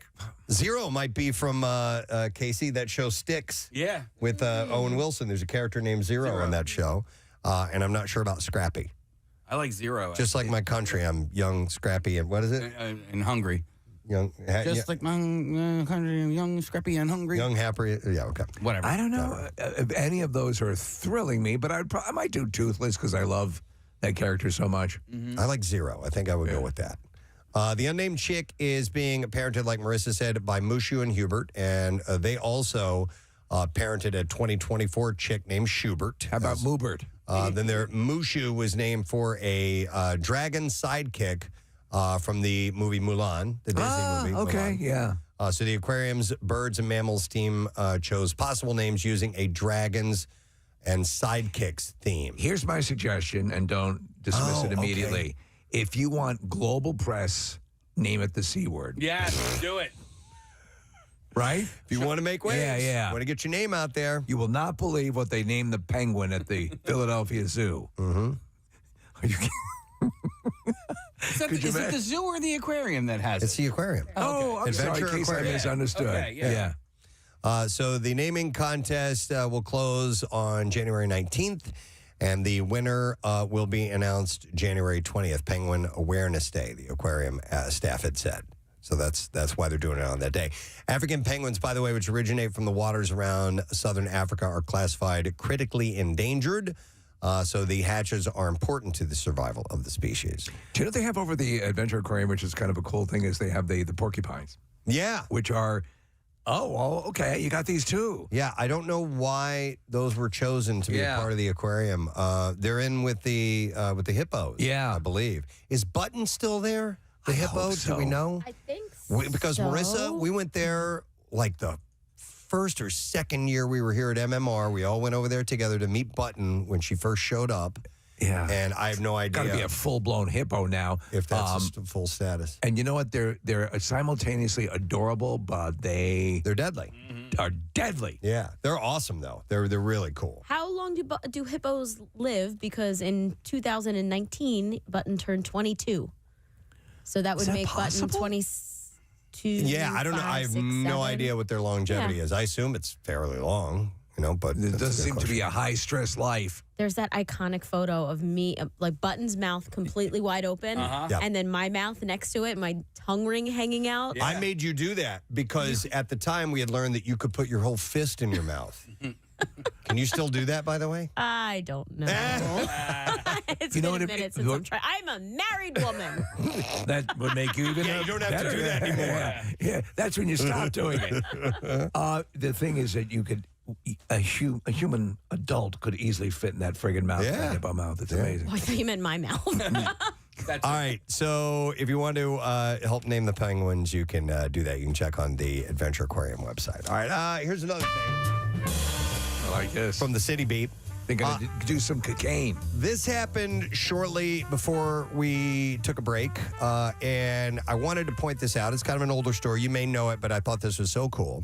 It's out of West Deptford, and somebody had sent me this story, and I forgot they were somehow or another, they knew the people involved.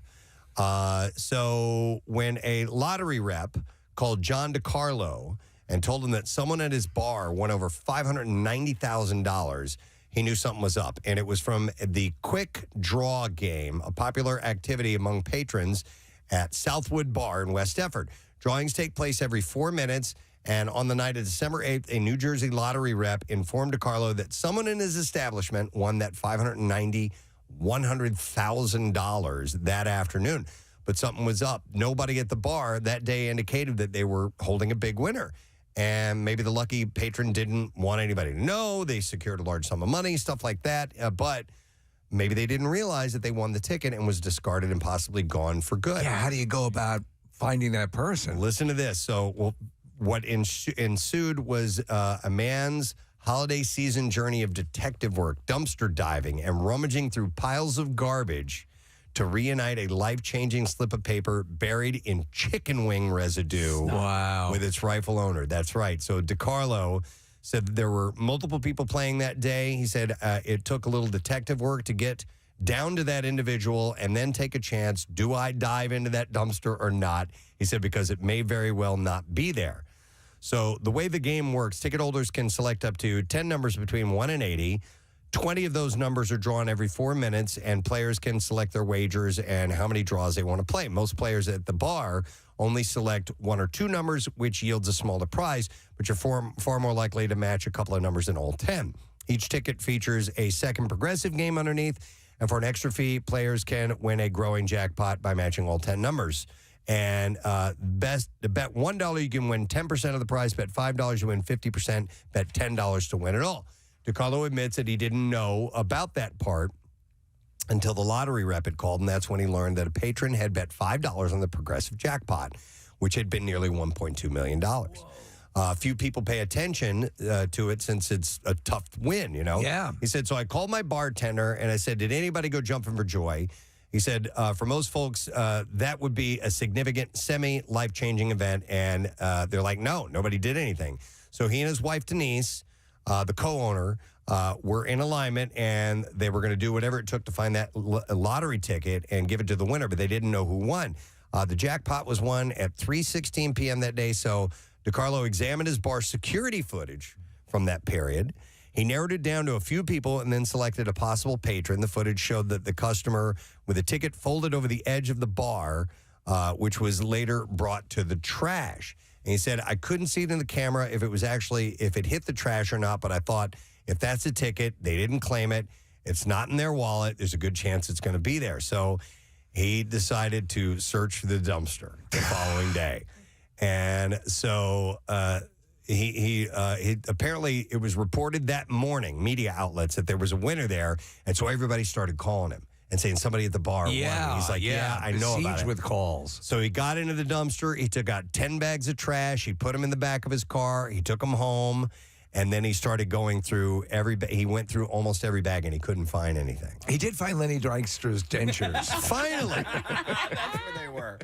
But he said after going through those bags, it's etched in me now that we did pretty good on wing night. So I was going through blue cheese, and I ultimately found one ticket in the bottom of those bags. It was ripped in half, and it was drenched in hot sauce. I looked at the number. It didn't match. It was at the bottom of the bag, so I thought, I don't know, maybe it's not here. Or maybe he missed it.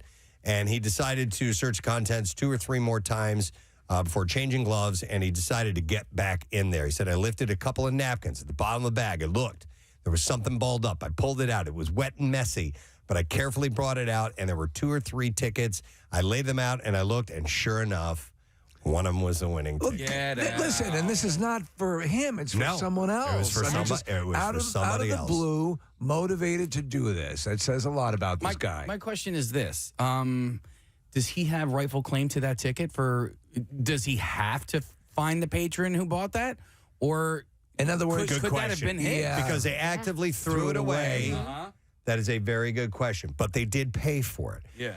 So he's not that type of person. Right. Yeah. You know, and he could have easily. I mean, that amount of money can change someone's life. That person didn't know that they threw away a winning ticket, Ryan. So I'm kind of having an existential crisis because this bar is actually down the street from my local watering hole back home. So there's a bar up the street called Captain's Corner, which is one of my absolute favorites. And just I'm thinking about all the times, like, you know, I like ex's dads would go in there. Like it's one of those like drive by and you miss kind of places, but I think I might start attending this place if there's going to be lottery tickets to be had.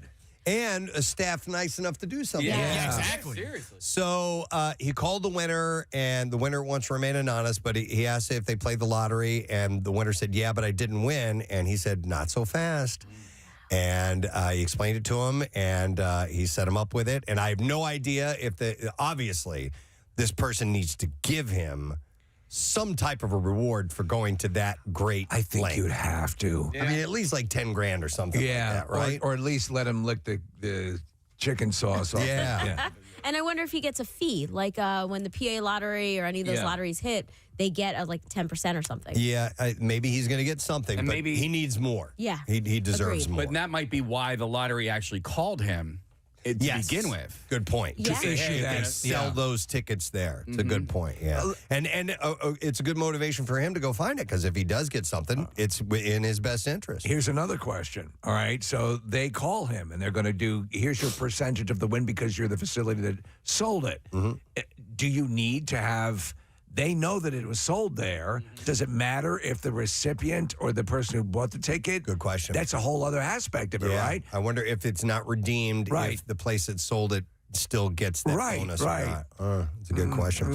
But I thought that was a great story. It is a good story. Somebody doing the right thing. So I wanted to pass that along. So kudos to you, John DiCarlo, and the gang at Southwood Bar. I thought that was cool. All right, something else from City Beat.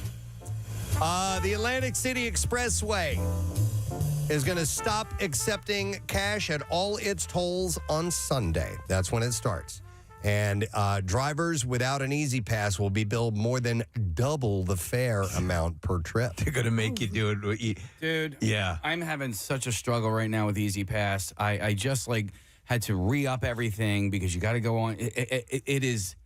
It's not easy to navigate. Okay.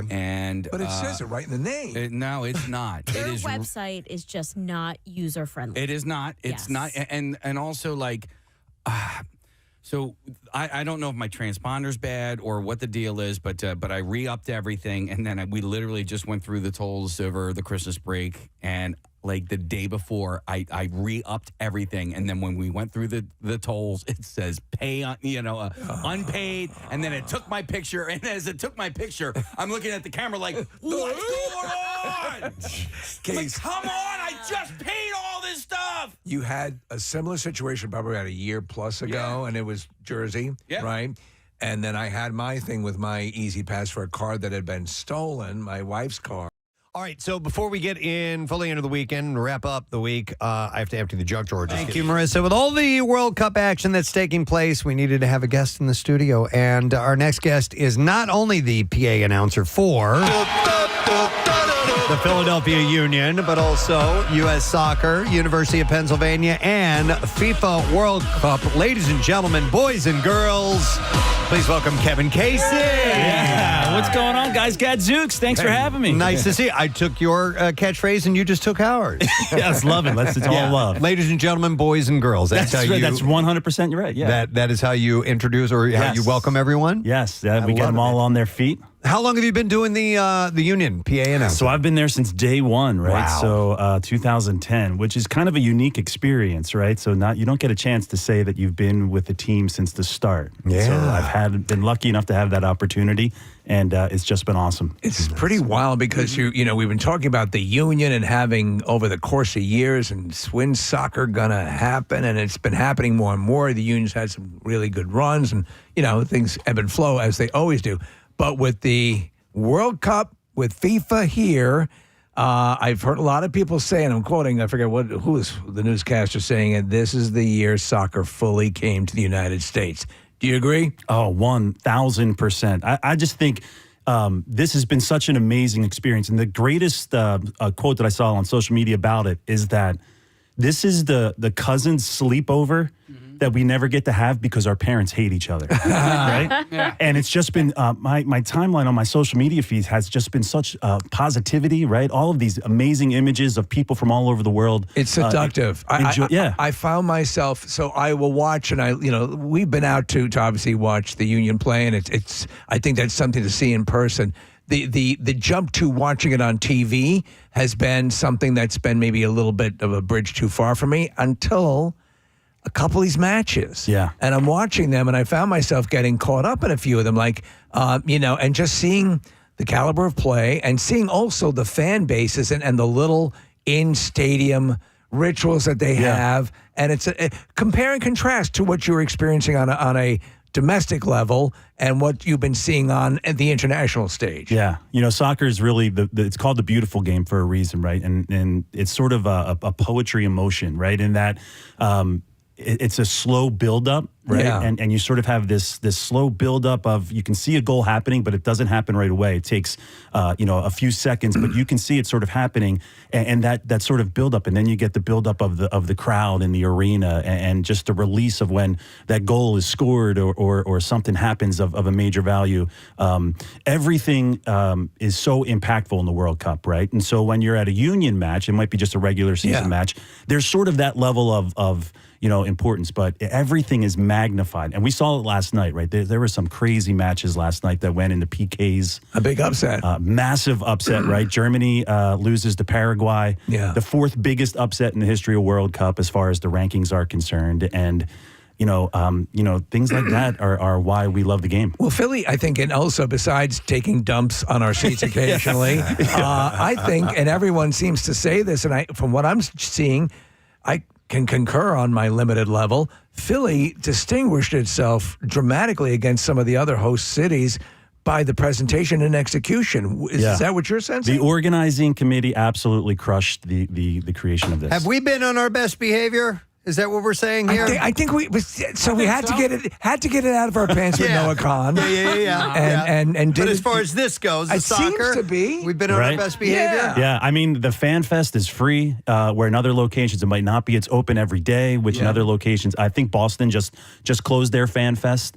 And so you just see these images, right? So Croatia was in town, right? And they had their pep rally, I think, over the weekend. And there's a wedding party, right, in Center City. Did you guys see this? Yeah. And the Croatian pep rally intermingles with this wedding party, and they're singing and doting on the bride and groom. And I heard recently that the Croatian Tourism Board has now reached out to this couple to try to bring them out to Croatia. Wow. That's cool. Right? Isn't that cool? Yeah. I also like that we've been loving the reactions from people from other countries who are coming here and having nothing but amazing reactions to everything, especially the air conditioning. Yeah. But loving it all. So you're kind of thrust onto the global stage as well. Yeah. do you give yourself a 8-mile pep talk, or is it business as usual? So there's definitely a moment in that first match that we worked where it's like, okay, like I started in '95 at Eastern College in this tiny little gym with only bleachers on one side, and 30 years later, I'm here and this is on the world stage. Like this is the biggest sporting event you could possibly work, and there's a moment where it's like, all right, we're going to do this. Let's do this. Yeah. All right. So, but being in the world of soccer, with the union, you've had to deal already with exotic names as is. So your game's probably pretty good by now, right? Yeah. So there's definitely a process that goes into it, and you get a lot of help. So the help that I get usually, especially in MLS, is the media notes that are put out will have the roster names, but also phonetic spellings of the names. Have you ever had a name elude you where you're now, I'm just going to go for it? Yeah, and here's what I found as sort of a lesson is when you make your mistakes, make them with confidence. Because there's only 30% of the people really listening to you anyway. And Gazpacho makes the play. And if you go back and say correction, now 100% of the people know you screwed up. Amazing play by Ginichetti. Yeah. So just have command of them, make them sound, But no, and in the World Cup, it's gotten even more elevated. Each team has provided audio pronunciations of the names. Each player has said their name, on a video. So that's great. Yeah. So how long have you known you were up for this job? Because it's been like 10 years since the city's been working on this. And when did they ask or invite you to do it? So it really started all the way back last year. The FIFA Club World Cup was in town, right? And that's sort of a World Cup style tournament made up of club teams like Manchester City from all over the world. And so I worked that event as not only the public address announcer, but also the in-stadium host. And what was awesome about that is they had me on the platform outside in the seating area. And so normally as a PA announcer, I'm behind glass, right? Right. And you're sort of removed from the atmosphere.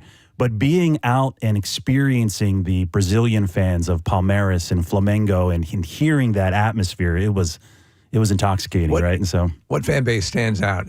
Can you pick a fan base that just rose above all the others? The Brazilians take it to a different level. Well, they're richly steeped in this sport. So. And the club teams, what I noticed is that in American sport, we get loud at certain moments, but they're loud for the entire game. It's almost impressive, like 90 minutes of 2 hours of just yelling. Let us not forget, though, the Scots drank Boston. So there are some other standouts. And I've been digging the Norway rowing thing. That's pretty cool. Yes, that's so cool. I want to do that. Yeah. I saw some fans almost getting kicked out because they were standing the entire game, which I'm a proponent of standing a game. If a game has that kind of energy, I know. Well, I'm also short. So, but if a game is that energized, the crowd is that energized, and you're standing, like that's the feel. Like, what is making these games different than an Eagles game where people are just standing on, the third drive or something like that of a play? I think it's the fact that it's only once every 4 years. It's a national thing, right? So there's national pride on the line as well. So I think the fact that it doesn't happen all the time, there's national pride on the line. Just elevates everything to the next level. I wanted to ask you, because you're obviously tied directly into this, you're in the middle of it all. What would surprise the casual observer or even the passionate observer about something that's going on behind the scenes that we're not aware of? I think it's the amount of time that we spend rehearsing for a match. Really? Yeah, and it's like, let's see, the first match that we had was on I think a Sunday. I was in on Monday the week before, putting full days in rehearsing for the match. Drilling? Well, it's not only me, it's all the other elements that are part of this, right? It's the video boards, it's the music, it's the on-field host, it's me, it's the producer. And you have this sort of world stage, so you want to make sure you get it right. So it's unlike anything I've been a part of before with the amount of rehearsing going into it. Yeah. So they don't have any other. There are play-by-play people. There are reporters from around the world there to hear it. There's no other PA announcers from around the world, are there? No, so yeah, you don't need that. Right. I was going to ask, how's the feedback been from your contemporaries, but you don't have that really. Well, I mean, there's a group of us, right? And so we're, as PA announcers, even in the city, as PA announcers, we're a pretty close fraternity, right? And I've had some great mentors, Dan Baker, Lou Nolan, Matt Cord. Yep. Oh, yes. Have been just awesome as far as embracing me into sort of the brotherhood of PA announcers here in town. Yeah. And I think it's happened in the World Cup experience. So each venue's PA announcer, we've sort of connected online and talked about our experiences together. Yeah, that's cool. There's a guy in Dallas, the PA announcer at the Dallas venue who organized it all. Yeah. And so some of the venues have Spanish as well as English. Some have French as well as English. In Philly, we just have me as English PA announcer. So we have connected a little bit and talked about our joint experiences. I think I could be a good PA announcer. 100%. Just the names would destroy me. Give us your yell. I would mess it up. I would and I would be, like Kevin was saying, it'd be. I wouldn't be able to own it confidently. I'd be like, damn it! Like on the mic, I messed that up. Was Flagadago?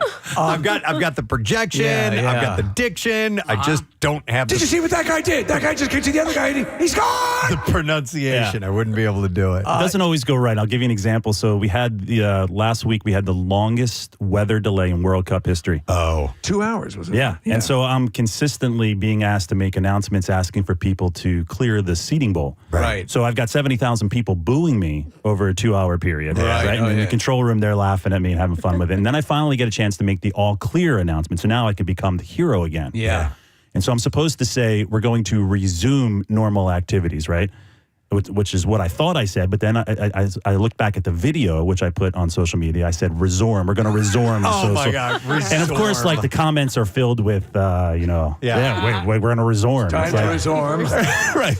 I was at a Union game one time when a nasty storm was coming through, and you had to make the announcement to have everybody clear out of the way. Yeah. And we were jammed in. Dude, I ran out to my car because I knew. I got out. I was parked on the grass, especially because if it got muddy, I would have been effed. And a lot of people took off. I remember that night. It was wild. It was a bad one. That is a concept that the international fan base is trying to get used to. Yeah. The concept of weather delays, lightning, thunderstorms. We'll play through all kinds of rain in soccer. Rain won't stop us. It's the lightning in the area. And I think in Europe, they don't necessarily have that experience as much. Yeah. So there's been, some video. There was a video of a guy, I think he was at a hotel in Miami, and he's being asked to clear the pool area, and he's doing a video of it. He's like, what do I have to clear the pool area? And there's this massive thunder clap. Yeah. And he couldn't get out of there fast enough, right? It's a little shocking. Yeah. So then I saw another guy from England that was like, wait, you can bring your drink to your seat? So I guess in England, you can't bring your drinks or your food past the outer bowl. I'm shocked at that. Right? Because you can... You lose revenue. You can take, plus you can take booze all over the place in other places in Europe. And you can drink at 9. So yeah. So in England, you watch the match and nobody leaves their seats. And at halftime, you go into the concourse and you get a pint and you get a meat pie. Which is the big thing. Yeah. And then you get all that in the concourse and then you return to your seat and you watch the match. Yeah. So. But no booze at your seat? No booze None. at your seat? Yeah. Nothing. Wow. Yeah. Well, what surprised you about the fans coming in besides their adulation at experiencing America? What was the thing that made you go, wow? Did not consider that about players about fans from around the world and how they react to how we're doing it here. I think I'm going to go back to a non-soccer related concept of it all. It's watching people react to the concept of free refills. Free refills. Right? Yeah. Watching people react to the concept of bread and salsa and chips being brought to your table and watching them go, I didn't order this. Oh, yeah. Right? I'm not paying for this. Yeah. Right? They're taking their cup away. I'm not done yet. I'm not paying for another one. No, I'm going to give you one for free. Yeah. You know what I found funny is the Americans' concept at the hydration breaks in the games. Yeah. And like they're like, well, like that's soft. I was like, okay, they're running nonstop. Like it's not like football where they run for 5 seconds and then they take a 40-second break. Yep. Or you know what I mean. Yeah. And they have timeouts in all of these games. soccer is there are line changes in hockey. Yeah. I mean, these guys. So these guys wear GPS tracking systems as they play, and so when they're done, guys will run on average of like 9 to 12 miles in the course of a 90-minute match. You know what really was the epiphany for me was going and seeing a game in person. Seeing a match in person, because that's when you really perceive just how far they're running and constantly being in motion. We were talking about what would goose it a little bit more, because I think we're going to see a quantum jump forward in the amount of fans, with the union and just globally for soccer. But what would make it so that you don't have a 0-0, so you have, and the concept of like a shootout, a final step to it, a la hockey. Do you agree with that? So I would say this. I think there's value, and I'm going to be controversial probably saying this. There's value in a draw or a tie, as they say, because it could really mean one of two things. If you're the team that was down 1-0 and you score late to tie it up 1-1, you're walking out of that stadium feeling like you got the win, right? Yeah. So you pick up that point, right? And so what I've learned in my journey as a soccer fan is valuing sort of that what American sport maybe doesn't enjoy as much, which is the draw. Listen, there are some matches when it's a 0-0 draw and it's been an absolute snooze fest, right? But we get that every now and then. It's certain baseball games when it's maybe a 1-0 pitcher's duel and there has been a whole lot going on, right? So there is, but there are also 0-0 draws where it was like, holy cow, did you see that save that keeper made to keep it a 0-0 draw? Like, there's excitement that is within that. So 0-0 doesn't automatically pretend a boring night. Not all the time. Right. Lot of the time. A lot of the time. Not all the time. If you're just tuning in, it's Kevin Casey who's with us. He's the PA announcer for not only the Union, but also FIFA World Cup. And obviously a couple more games to go here heading into the weekend. Yeah, and so there were 2 ties yesterday that ended in shootouts. How long is overtime? So they play 2 15-minute extra time periods. No golden goal, so they play the entire 30 minutes. I hate that, by the way, because that actually did us in as the Union fan base a couple of years ago, and we ended up losing to L.A. And I didn't understand. I thought it was sudden death overtime, and when we scored, I was like, yes. And then we didn't. So, Case, the Union flew us all out to that game. Yeah. It was the greatest sporting event I've ever seen until it was the worst sporting event. That is soccer, right? So Jack Elliott scores a goal in with 2 minutes left in extra time, which is almost the equivalent of a last-second shot in basketball, right? And you're thinking 99% of the time we're going to win. I get on my phone, I'm FaceTiming my son.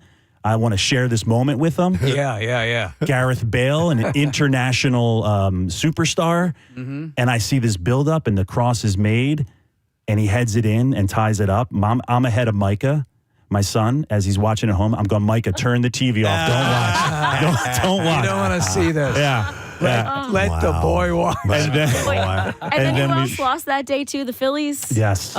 Phillies lost, and I think the Astros right in the World Series. It was not a great day for Philly sports. All right, what remains game-wise here in Philadelphia? Yeah, so the round of 16 matchup coming up this weekend, July 4th. We were thinking Germany-France would have been the matchup. Of course, now that's changed. So Paraguay is definite. France and Sweden play today at 5. Winner of that comes here. France is probably the favorite.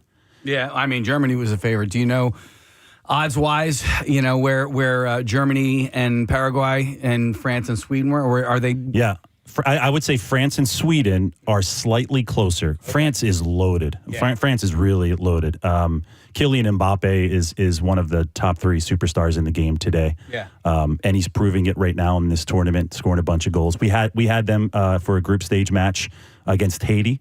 They won 3-0. He's just different gravy, like the way he moves, and he's just awesome. So if France ends up winning, it'll be France and Paraguay on the 4th of July. Yep. If the U.S. beats Bosnia-Herzegovina tomorrow, when they beat them, yeah, we would play the winner of.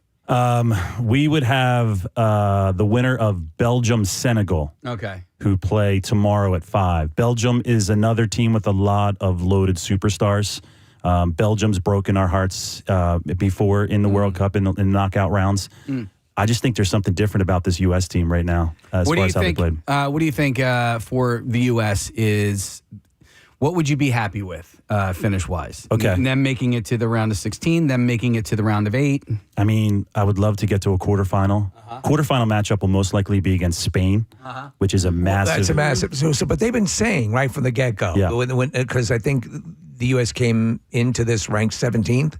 Yeah. Yeah. So I mean, they're exceeding that, and they just said, give us a shot. So the U.S. came into this really sort of stumbling a little bit. They hadn't had a whole lot of success leading into it, so there was some like sort of what's this going to look like. And when they came out with that 4-1 drubbing of Paraguay in their first group match, I had more fun watching the U.S. in that match because they looked so dangerous going forward. They looked like they could score whenever they wanted.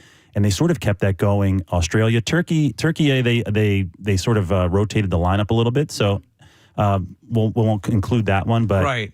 I mean, they look good. Yeah. Hey, so you're busy on game days, obviously, but have you gotten down to see any of the teams close up in the locker rooms, at practices, or anything like that? Super secure environment. No so, kidding. Even for you, who should have access to every bit of it. Especially me. Yeah, they don't let me. Oh, So, really? Yeah, so Cote d'Ivoire has sort of been I'm a diehard Cote d'Ivoire fan as of 2 weeks ago. Yeah. So they've been training it down at Subaru Park with the Union. So they're staying in Wilmington, training there. So I haven't had a chance to get down there and get access. We've had a couple of different events with them down there, but yeah. I'm sorry. Go ahead. No, go ahead. What's security like? Because you're dealing with teams and some countries are at odds with each other, and and if you want to make a global statement, this is one of the top events you could do something at. Yeah. What labels of security do you encounter? You see what you did there? You just pushed through right there. See, I didn't even know you said that. Yeah. Of security do you encounter? When you're going into the stadiums or going into work or whatever. I mean, it's a next level of like if you don't have the credential, you're not even sniffing anywhere near where you should be. You can't be body cavity searches. Yeah, just about. Yeah, okay, close. Yeah, there's numbers, right? If you're in a zone where that number doesn't allow you to be in, and for the fan base, there's multiple layers of I think getting into the stadium as well. Yeah. Yeah. Hey, when I was watching the U.S. Turkey game the other night, early on, maybe 3 minutes into the game, U.S. goes up 1-0. Yeah. Austin Trusty scored the goal, Media, Pennsylvania, by the way. That's I was like, from Media, Pennsilvania? Yes. Tell me about this kid. So there's a lot of local presence on this U.S. team. Matt Freese, Mark McKenzie played with the Union. Austin Trusty grew up in Media, played with the Union. Brendan Aronson, right, from South Jersey. Medford Messi. The is what we refer to him as. Hey, Christian from Hershey. Oh, yeah. Pulisic's the biggest one of all. Yeah. So when we go up to Hershey in a couple weeks, there's going to be signs everywhere that we're going to see for this guy. Yeah. So there's a massive local presence in this region on this U.S. team, which is cool. Nice. Excellent. Have you been involved in the Fan Festival? Have you gone over to it? Are you working it? We're going over today. Okay. To just check it out for the first time because of all the rehearsals. I haven't had a chance. And then we're going to go over for the U.S. match tomorrow night because the atmosphere on Lemon Hill for the match is going to be incredible. Nice. All right. Well, listen, thanks for stopping by. Yeah, man. I had a blast. Little inside look at everything. Your next game is the July 4th game, right? That you'll be working. So make sure you listen for Kevin's voice echoing through the link. July 4th. Yeah, dude. FIFA. What a confluence of Fireworks, amazing events. I assume fireworks. There's a pretty massive ceremony planned that's going to be incredible. Yeah. Okay, nice. Well, listen, thanks for coming by and sharing your stories. We appreciate it, brother. Appreciate it. You got it. Kevin Casey, guys. Completely in the depths of it as we speak. We're going to take a quick break and come back in just a moment. Let's do something festive and give away a Wawa gift card. We'll take call number 16, 610-660-9333. Tomorrow is Wawa Hoagie Day, free admission all day to the National Constitution Center. Stop by, get your free hoagies right there in front of the Constitution Center tomorrow starting at noon. Casey and I are hosting this. It's going to be a great event. We'll take that call and we'll give you that $25 gift card. We'll be right back. Stay with us. Preston's cleaning out his junk drawer, getting things out of his junk drawer, finding stuff here in the junk drawer. All right, thank you, Kyle Mack, for doing that jingle. And Steve, you should sing backups for Minute by Minute. I think so. To his band. I think if they want to be less successful, that would be the move. All right, let me dig in here. And, there's something. All right, so if you want to stay on the moon and you have a few $1 million burning a hole in your pocket, well, a Silicon Valley startup called GRU Space is now taking reservations for a lunar hotel that it plans to open around 2030. This is the company that invented Flex Seal. That's them. Yeah. Woo doggy. Deposits range from $250,000 to $1 million, and the total cost of a stay could top $10 million once the ship is included in that, the actual rocket that will take you up there. So the hotel would start as inflatable habitats that can hold up to 4 guests for multi-day visits. So we're talking elaborate bounce houses. Guess so. I don't know how down I am with that. Guests could take part in moonwalks, drive rovers, and even play lunar golf. Founder Skylar Chan, who started the company at age 22, sees the project as a first step toward humans living in space long term. Listen, if things were along, and I'm talking about we've beta tested and a number of people have gone up and it's now an actual thing. Right. Would you do it if you had the resource? Probably. What now? I'd be wary of the of the ship exploding. The or risk, something going wrong. Right. But if it became fairly commonplace, which it's not going to in my lifetime, I would probably consider it. Now, you also have to be very wealthy in order to do it. That's the other thing. Yeah. It's never going to be inexpensive. Well, you just sold those shot glasses from the Kentucky Derby.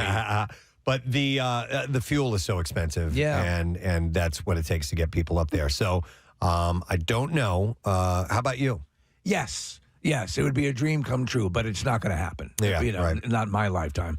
There's a pretty good book. I didn't love it, but it's called Artemis, and it is the same author that gave us The Martian and Project Hail Mary, and it's all about a moon base essentially, and it's gotten to the point where it's a full. It's an indoor complex where it's not just a place to stay, but there's entertainment and all kinds of things. It's big enough. Is it a community like a biosphere? Yeah, it's like that. And people can travel up, and it's a travel destination. Right. And then you can take trips out to go and see, where the first lunar landing was, because all that stuff is That would still be out tourism. there. And they use it as tourism. I thought that was a pretty cool idea. I think the idea, if we want to, you and I go into business and we make sure that there is a retro Pizza Hut on the moon. Yes. Wouldn't that be Oh, great? my God, yes, for sure. And there would have to be a replica of the diner from Spaceballs. Yes. For sure. You walk in and they're playing Van Halen. And I mean, it kind of sucks that our moon's kind of boring. Like, why couldn't we get Europa? Europa is frozen. It's all frozen. It's liquid. I know, but like. But you could go skating while you're up there, skiing and stuff. Absolutely. There's activities. And hot chocolate tastes best. Isn't it colorful, though? Europa? It's white. Oh, is it white? Yeah. All right. I know. All right. So listen, the moon, don't give short shrift to the moon. The moon's got a lot going on. Yeah. And we're finding that there's water in some of the craters on the dark side, and there's all sorts of things. Plus, moon gorillas. I mean, it's kind of a desert, but the craters give it a landscape of sorts. But yeah, I mean, you're not going to get a variety of colors.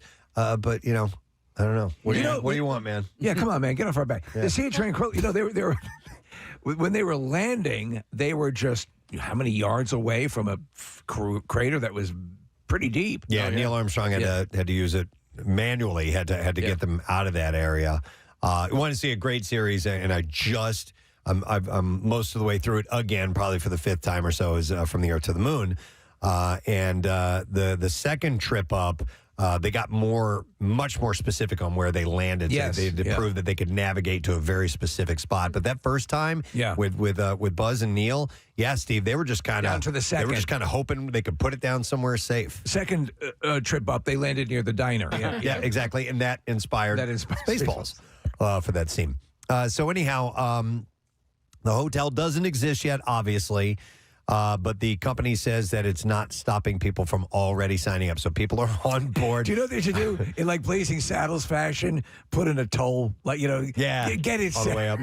But I mean, these people are putting these deposit downs. I hope they are refundable deposits. Yeah. But some are spending up to $1 million to make sure that they have, essentially a spot in line. So you have FU to the FU money. Oh, yeah. It's got to be billionaires, that are doing this type of thing. So, but anyhow, if you're interested in that, you can look into GRU Space or GRU Space, GRU. For Invincible Me. Yeah, exactly. All right, let's see what else. Costco members can tap into even more perks of the membership through an electronic device trade-in program that they've started. So if you have old electronics that you're not using, you can consider trading them into Costco instead of storing them indefinitely or throwing them away. The program is powered by Phobio, a specialist in the trade industry. Potential rewards for devices range up to $2,550 for laptops.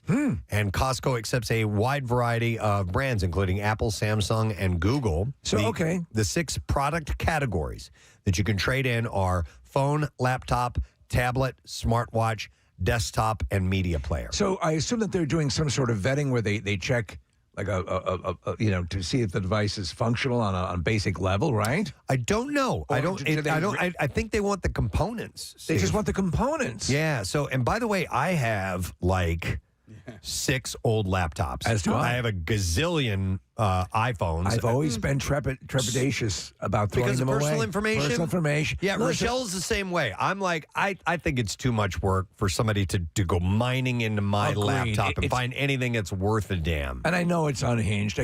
Others I've completely destroyed it. I'm fine. If you beat the crap out of the hard drive, you're good. But I still just kind of hold on to them. But if you can get $2,500 worth of merch from Costco, I'm just I want to see what totally the worth it. parameters are. What exactly they want. I'm on the website now, and it looks like you select. So you get a quote before you do anything, and you have to answer a couple questions. So it probably says, does it turn on? Right. Does it hold a charge? Things like that. Are you horny? I don't know if that has to do anything. Why did you ask that? All right, so to participate, all you have to do is fill out a form, like Marissa said. It's on the Phobio's website. Details such as brand, original purchase date of your item, its condition, and then you can get an instant quote. From there, you can print a shipping label and prepare your device for shipment. It includes steps like wiping it, packing it, securing it, and getting it to a shipping service. I'm glad to hear that Phobio, who is a failed romance novel model, He was Fabio's cousin. Fabio's cousin. Phobio just didn't have the same chops. So once Costco and Phobio get your device, they'll take a look at it. They'll make sure it's clean. They'll prep your payout. And as a reward, you'll get a digital Costco shop card that you can use toward your favorite Costco purchases in the warehouse or online. The whole process takes somewhere between 9 and 15 business days. That's actually pretty good. How did they just start this, or? Yeah, I just saw this yesterday. All right. So Costco's program not only provides savings, but also helps reduce demand for new minerals used in manufacturing electronics. That makes them beneficial for both your wallet and the environment. Is this solely for Costco members? Yes. So it says companies can extract valuable materials from old devices, such as gold, as well as important ones used in lithium-ion batteries. And that's why it's tremendous waste that so much old electronics go to waste, leaving an estimated $62 billion in value on the table. Trading in old electronics is also important in keeping hazardous materials out of landfills. Poorly managed e-waste can leach dangerous chemicals such as mercury and lead, thereby contaminating soil and water. How about that? Yeah. Because they always have those mass, like the office complex here will have a digital garbage day where they'll come by with, I guess, shredders and bulk erasers and things of that nature and get rid of it for you. But if you could get paid for it. Yeah, I've turned in, we had old PCs that we got rid of through that very thing. And I think it might have been here. Do you remember what they did? I mean, did they? They just took it from me. I don't remember what kind of guarantee they gave you that, that any data was going to be was not going to be compromised. So I just remember I felt okay doing it. So somewhere in Russia, there are guys sitting around your computer going, "This guy really likes Sporty Spice." So yeah, if you're interested, check through Costco. But I thought that's a pretty cool idea. Yeah. You know. All right, let's see what else we got here. All right, I found this one. I thought about putting this in the Just Saying Institute, but we'll do this here.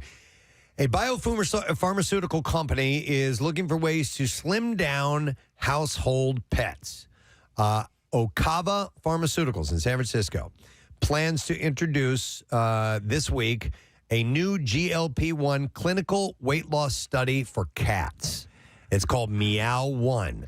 And to be honest, this is could be a good thing. Yeah, they will look to use OKV-119, which is a miniature implant in cats, which will deliver the GLP-1 continuously for up to 6 months. Because one of the hardest things to do is to get an obese animal to lose weight. Yeah, for sure. Yeah, our male dog he's overweight. Yeah. And he loves to eat, and it's hard to especially when you have another pet in the house. Yeah, it's hard to keep that from happening. So Meow 1 is the first ever weight loss trial using this approach on household pets. The study is going to examine up to 50 cats who will take the implant and have their weight studied at 3 months on the drug, though the cats will remain under evaluation for 6 months, according to Okava CEO Michael Klotzman. If they can get a handle on this, how soon before we're having cats inject oil to give them fake muscles? Klotzman said that the goal would be to file for FDA approval for the product between 2027 and 28, and the target is for the product to cost owners an out-of-pocket payment around $100 a month. The company says weight is a particular important issue among felines, as over 50% of domestic household cats are overweight or clinically obese. Yeah, we've had a few, that are on the heavier side, and you work hard and you try to do the best you can for them. But now we now have 7 remaining. Seeing the big, the ones that look like sumo wrestlers, crack me up. Yeah. They're big fat They're cats. so funny. Okava will use exenatide as its GLP-1 for the study. A different ingredient than is used for popular weight loss drugs for humans. Ozempic uses semaglutide, and Mounjaro uses a trizepatide. So what popular song will they rip off for the cat version of Ozempic? Yeah. That's a good question. Cats in the Cradle? The company it's not peppy enough. Claims several advantages to using the drug on pets over using traditional diet or exercise. Text, just a random text, says, "Hey, Preston and Steve, my name is Patrick, 20 years old. I love listening to your station, and hearing your funny talks helps me get through each day." Wow. Thanks, Patrick. Appreciate you checking in, brother. That's We'll awesome. keep doing what we can. And I also got another one, random text here, Steve. It says, "Got to break out the grandmometer this week." Yeah, bet your ass. Weather's getting toasty. Maybe, I don't know if they're calling for record temperatures, but I was listening to Karen Rogers saying that if we do get back-to-back triple-digit days, it'll be the first time since I think like 2011 and 2012.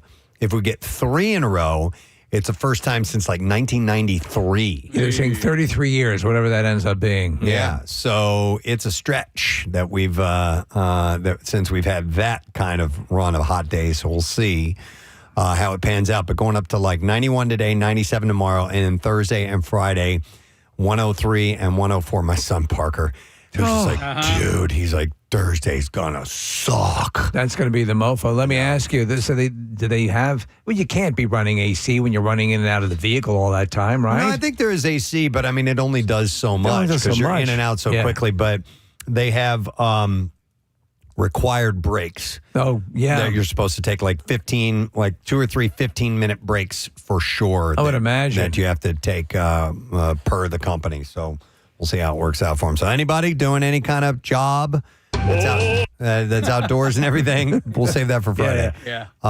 Just be careful.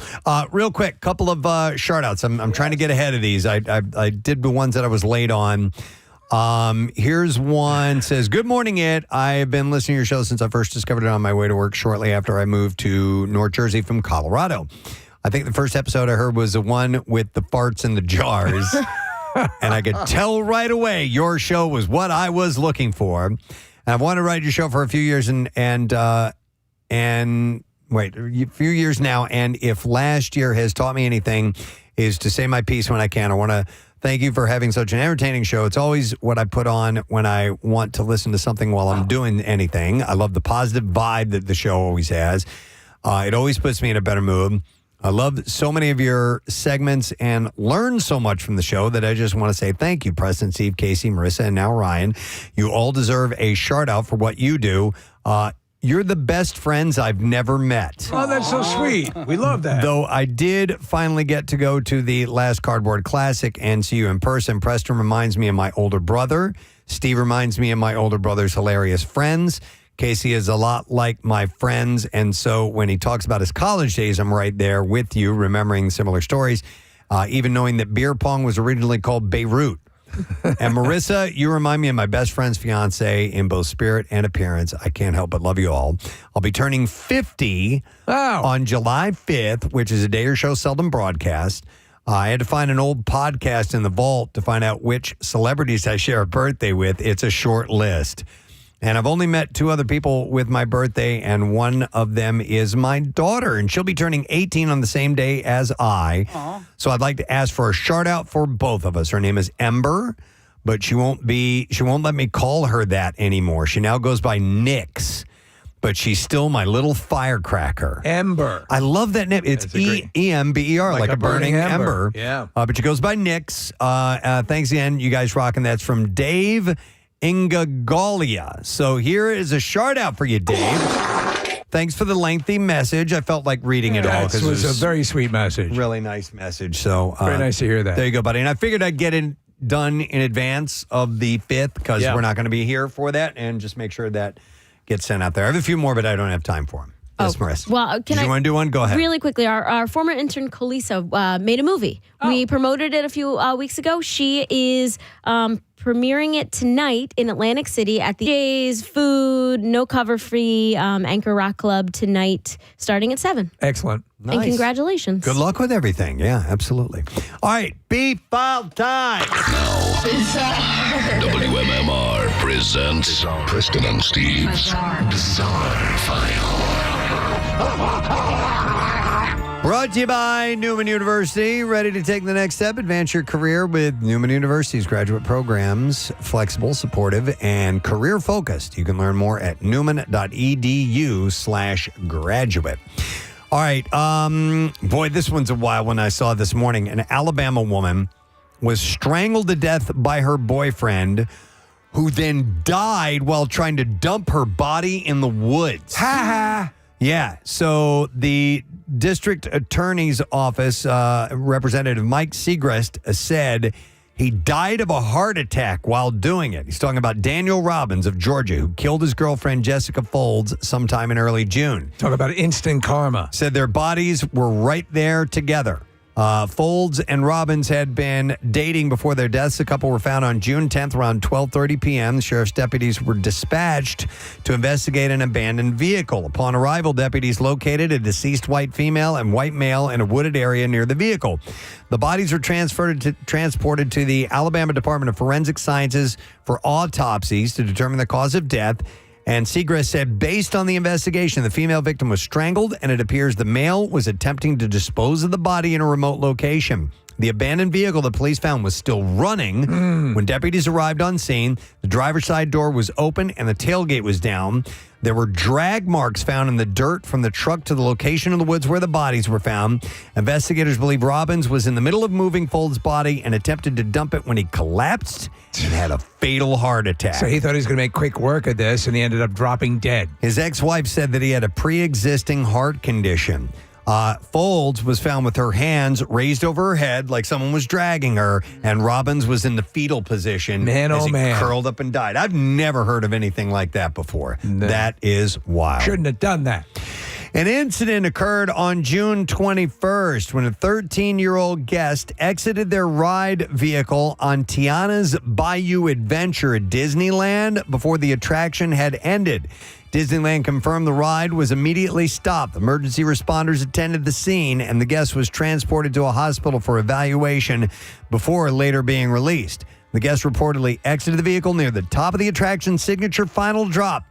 Disneyland has not publicly explained how the guests left the log or what had led to the incident. By the way, there's a video of this, and you can see the kid falls out and goes all the way down the run. Absolutely. Banging from side to side. Questions are also raised about why the attraction reopened so quickly. OSHA inspectors reviewed the ride the following morning and cleared it to reopen.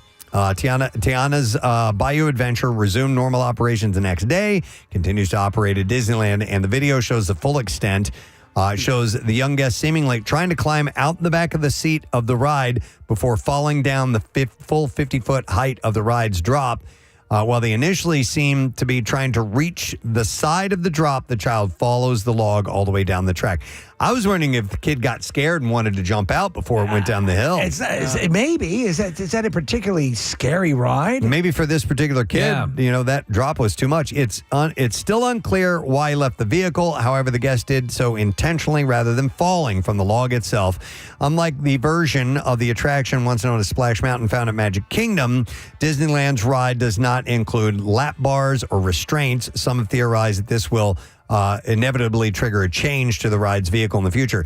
Any log flume ride I've ever rode has never had restraints in it. You can't make it easy to leave a log. Yeah. Just absolutely not gonna happen. Since opening, the ride has faced criticism from some guests over frequent technical issues, including broken animatronics, dark scenes, and repeated downtime. Well, what was that ride before it was Tiana's? Splash Mountain. Splash Mountain. Mhm. Okay, yeah. Yep. All right, how about this one, gang? Hungarian police have arrested a 30-year-old Budapest man who allegedly stole human remains from the hospital where he worked and consumed them. Officers from Hungary's National Bureau of Investigation searched the man's home and found a collection of body parts stored in a suitcase, including a prepared human face, facial skin. That's good face. Bones and complete lower leg, a brain, a hand, a head, skulls, and a heart preserved in a jar. Someone's working up a buffet. At least one additional, don't mind if I do. A little bit of brain, a little bit of face. At least one additional item recovered during the search I gotta tell you, Karen, this face is sensational. has not been confirmed as human or What do animal. you put on the face? The man told investigators that he was strongly drawn to human body parts and said that he had prepared food from them and consumed them in various ways. I've got to push myself away from the face or I'm not going to stop eating. Police say he is passionate about anatomy and, clearly. and pathology. And a bit peckish. And is known to dissect animals. Authorities allege Doesn't eat the animals, though. he obtained the remains through his work at a hospital and by digging up graves at abandoned cemeteries in both Hungary and Slovakia. They were alerted to that's this thing of his because during an autopsy, he was like, "You gonna eat that?" His name has not been made public yet, and he is currently held on suspicion of illegal use of human remains. Police say additional charges are possible once forensic experts finish examining the recovered body parts and confirm their origins. As a crime in and of itself, cannibalism in the United States, I wonder generically what kind of prison you're looking at if you've... What kind of time you'll and have are to you do? convicted of specifically cannibalism? Right, like if you didn't commit the murder or anything Right. like that, you just stole body parts. Right. Because I assume that's the part. I wonder if the cannibalism itself is the crime or the securing of the body parts. I'm going to guess that the cannibalism part is illegal, too, as far as like desecrating human remains or something like that. So investigators seized the man's computers, laptops, tablets, mobile phones, and data cards as part of an ongoing investigation. What about his recipe book? One last story. In Washington State, police stop near I-5 near Tacoma late Wednesday night ultimately led to a DUI arrest after the driver was found to be both completely naked and visibly under the influence, according to Sheriff Sanders of the Thurston County Sheriff's Office. I know this looks bad. The incident began when an off-duty police officer headed home for the day saw the driver use the shoulder as if it were any other lane of travel. After pulling the car over, the officer found a driver who appeared quite intoxicated and entirely naked, Sanders said. The driver provided a preliminary breath test, result of 0.21, and was arrested for DUI. Authorities have urged people to drive sober and clothed. And there you go. That was what we have in the bizarre file for you this morning. All right, we are going to take a quick break. We're going to come back in just a moment, and we got some prizes to give away. Lesson question is on the way, so we'll see if you've been paying attention. We'll get trash and music news, too, so hang out. Some of the pros that the company cites are reduced risk of diabetes through improved glucose metabolism and decreased osteoarthritic pain. Stray cat strut. And inflammation. There you go. As among the advantages cited are enhanced cardiovascular function and better insulin sensitivity. Yeah. So I wonder what the availability now is of the non-injectable. Because now every company is coming out with some sort of weight loss drug because everyone weighs out the pros and cons of getting on it, whether we talked about microdosing or whatever. Right. They're seeing the advantages. Yeah, Wegovy's the only one that's pill form? Pill form. Okay. Right now. All There's another one on the road. The company also says that early studies have proven that the implant and GLP-1 treatment is safe and beneficial to pets. Yes, do you carry pussy pills? No, we only do the injections, sir. We just do the pussy injections. Beyond just cats, Okava plans to study dogs next, too. Yeah, why not?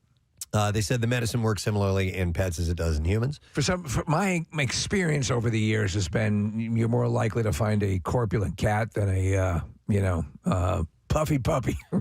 They said pet owners should expect to see meaningful behavioral changes in their animals. Most notably, pets will become less food motivated. Right. They'll show less begging behavior. Yes. Reduced scavenging and better portion control. But Press, you have your dogs are siblings, and yes. You feed them at the same time. Why is one bigger, fatter than the other? So not only fatter, just bigger in general. All right. So there has to be. They're not pure Yorkies. Okay. There's some other bloodline in there, and we think that in the genetic milkshake that happens when they're being created, that Haley, the female, had to have gotten some Chihuahua in there because she's smaller.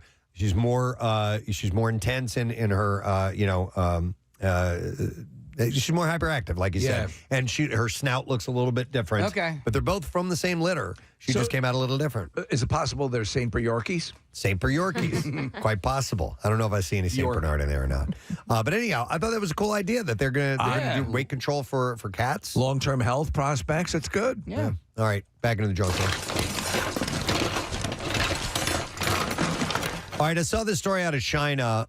Parents have found a new way to pressure their kids into getting married, and it involves AI-generated videos. These clips, which are flooding platforms like Weibo, show fake older people expressing regret about not starting families when they were younger. And in one viral video, an AI-created 58-year-old woman sits alone during hospital visits while other patients have family members caring for them. Another shows a 56-year-old character wishing that she had listened to her parents. And I saw this, and I was wondering if the pressure to get married is still really as much of a thing as it used to be. Well, I think particularly with China, they're countering their, one child or their child limitation rules. They find themselves with the population, even though they have a huge population, they're fighting a lot of issues that came with all of those rules in the 90s. So, but that's a good question, Preston. Is there the pressure if you are? You talk about globally, right? I mean, just in general. Yeah, already here. And, the people listening right now, because I remember a friend of mine who, we're the same age. Yeah. I remember him telling me when we were in probably our early 30s that his parents were really pushing.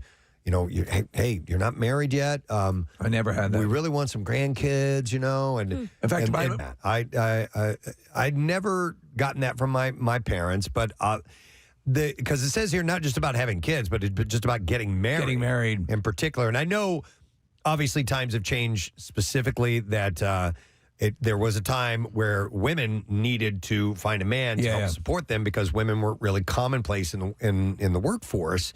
And so, therefore, if you didn't find a breadwinner, you were going to be stuck with your family and having to take money from them. There's a big indicator of that in the movie It's a Wonderful Life, where Mary hasn't gotten married. You're not going to like it. She's an old maid. She's an old maid.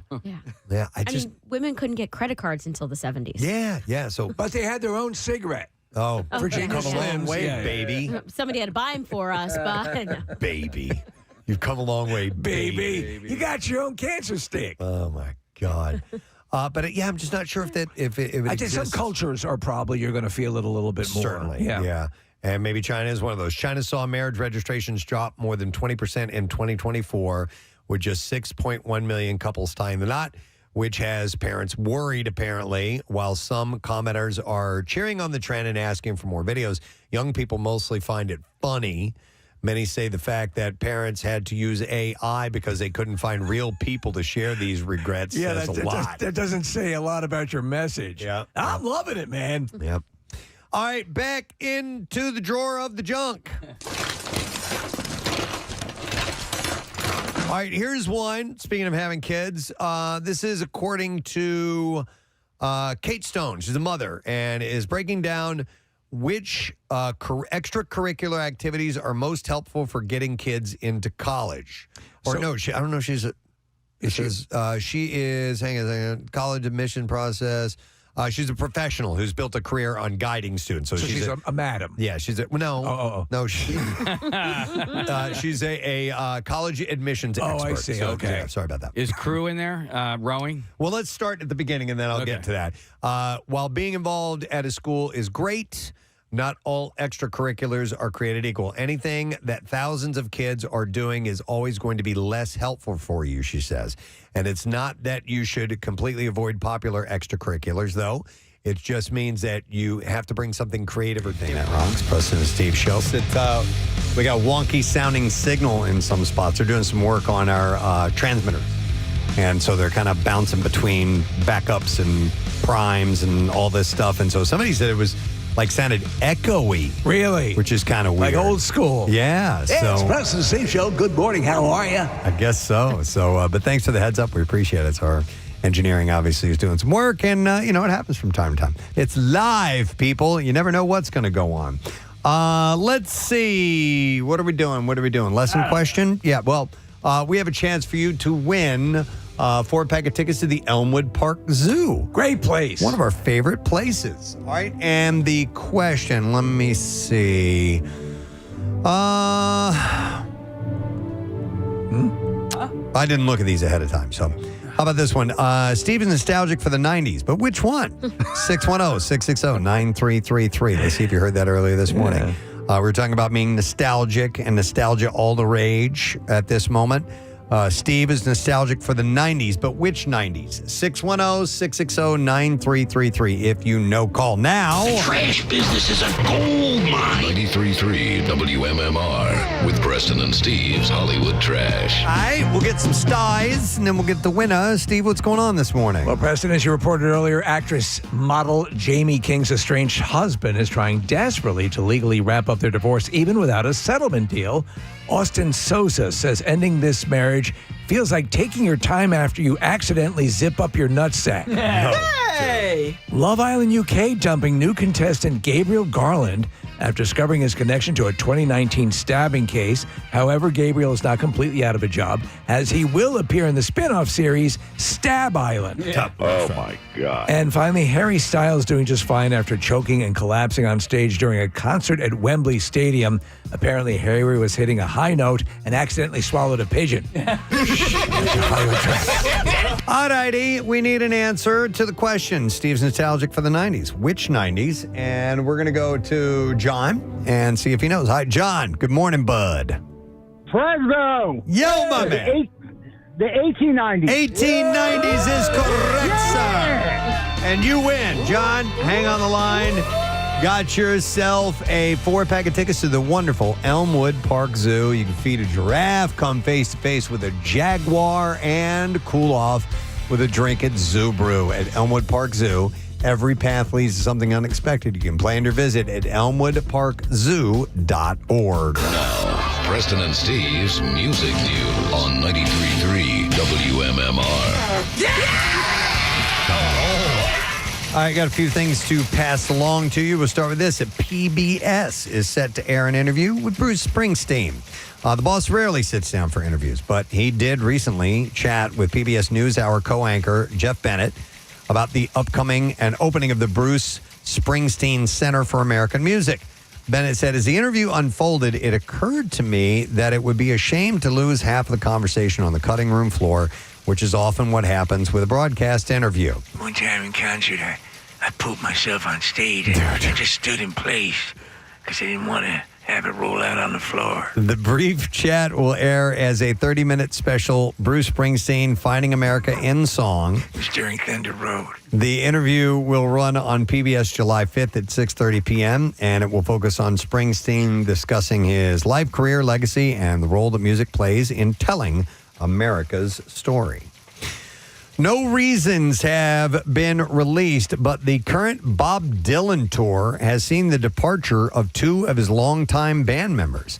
On Saturday, Bob Britt, Dylan's acoustic guitar player since 2019, shared a post on social media, and it said, "Sayonara Bobby." Wow. And featured an image of a plane route from Austin to Nashville. And That's Kurt. In response to a fan's comment on the post, Britt wrote, "I quit."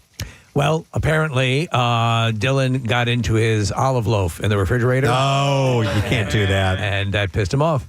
He's got little olives in it. Just like that. This follows the sudden departure of electric guitarist Doug Lancio, who was reported to have left last week. Grammy-nominated jazz guitarist Julian Lage, or Lage, L-A-G-E, Lage. Whatever. Lag. Hey, whatever. Lage. Hey. Lage. Hey, you. Okay. Has been sitting in for Lancio. No word if a replacement for Britt has been found. What was his first name? Dude, I threw it away. Bobby? What? Julian. Damn it. Why? What did you think it If was? it was Kyle, I had a song. For Kyle Lange? Yeah. What? Okay, Last week, Kyle quit the band. Okay. No, his name. Were you just doing that on the off chance his name was Kyle? Dude, it's the only. I was looking for Please the. make it Kyle. Please make it Kyle. I was looking for the I quit. Oh, yeah. And we don't have that anymore. Oh, we need that back from Wonders. The Wonders. That's a good one. I quit.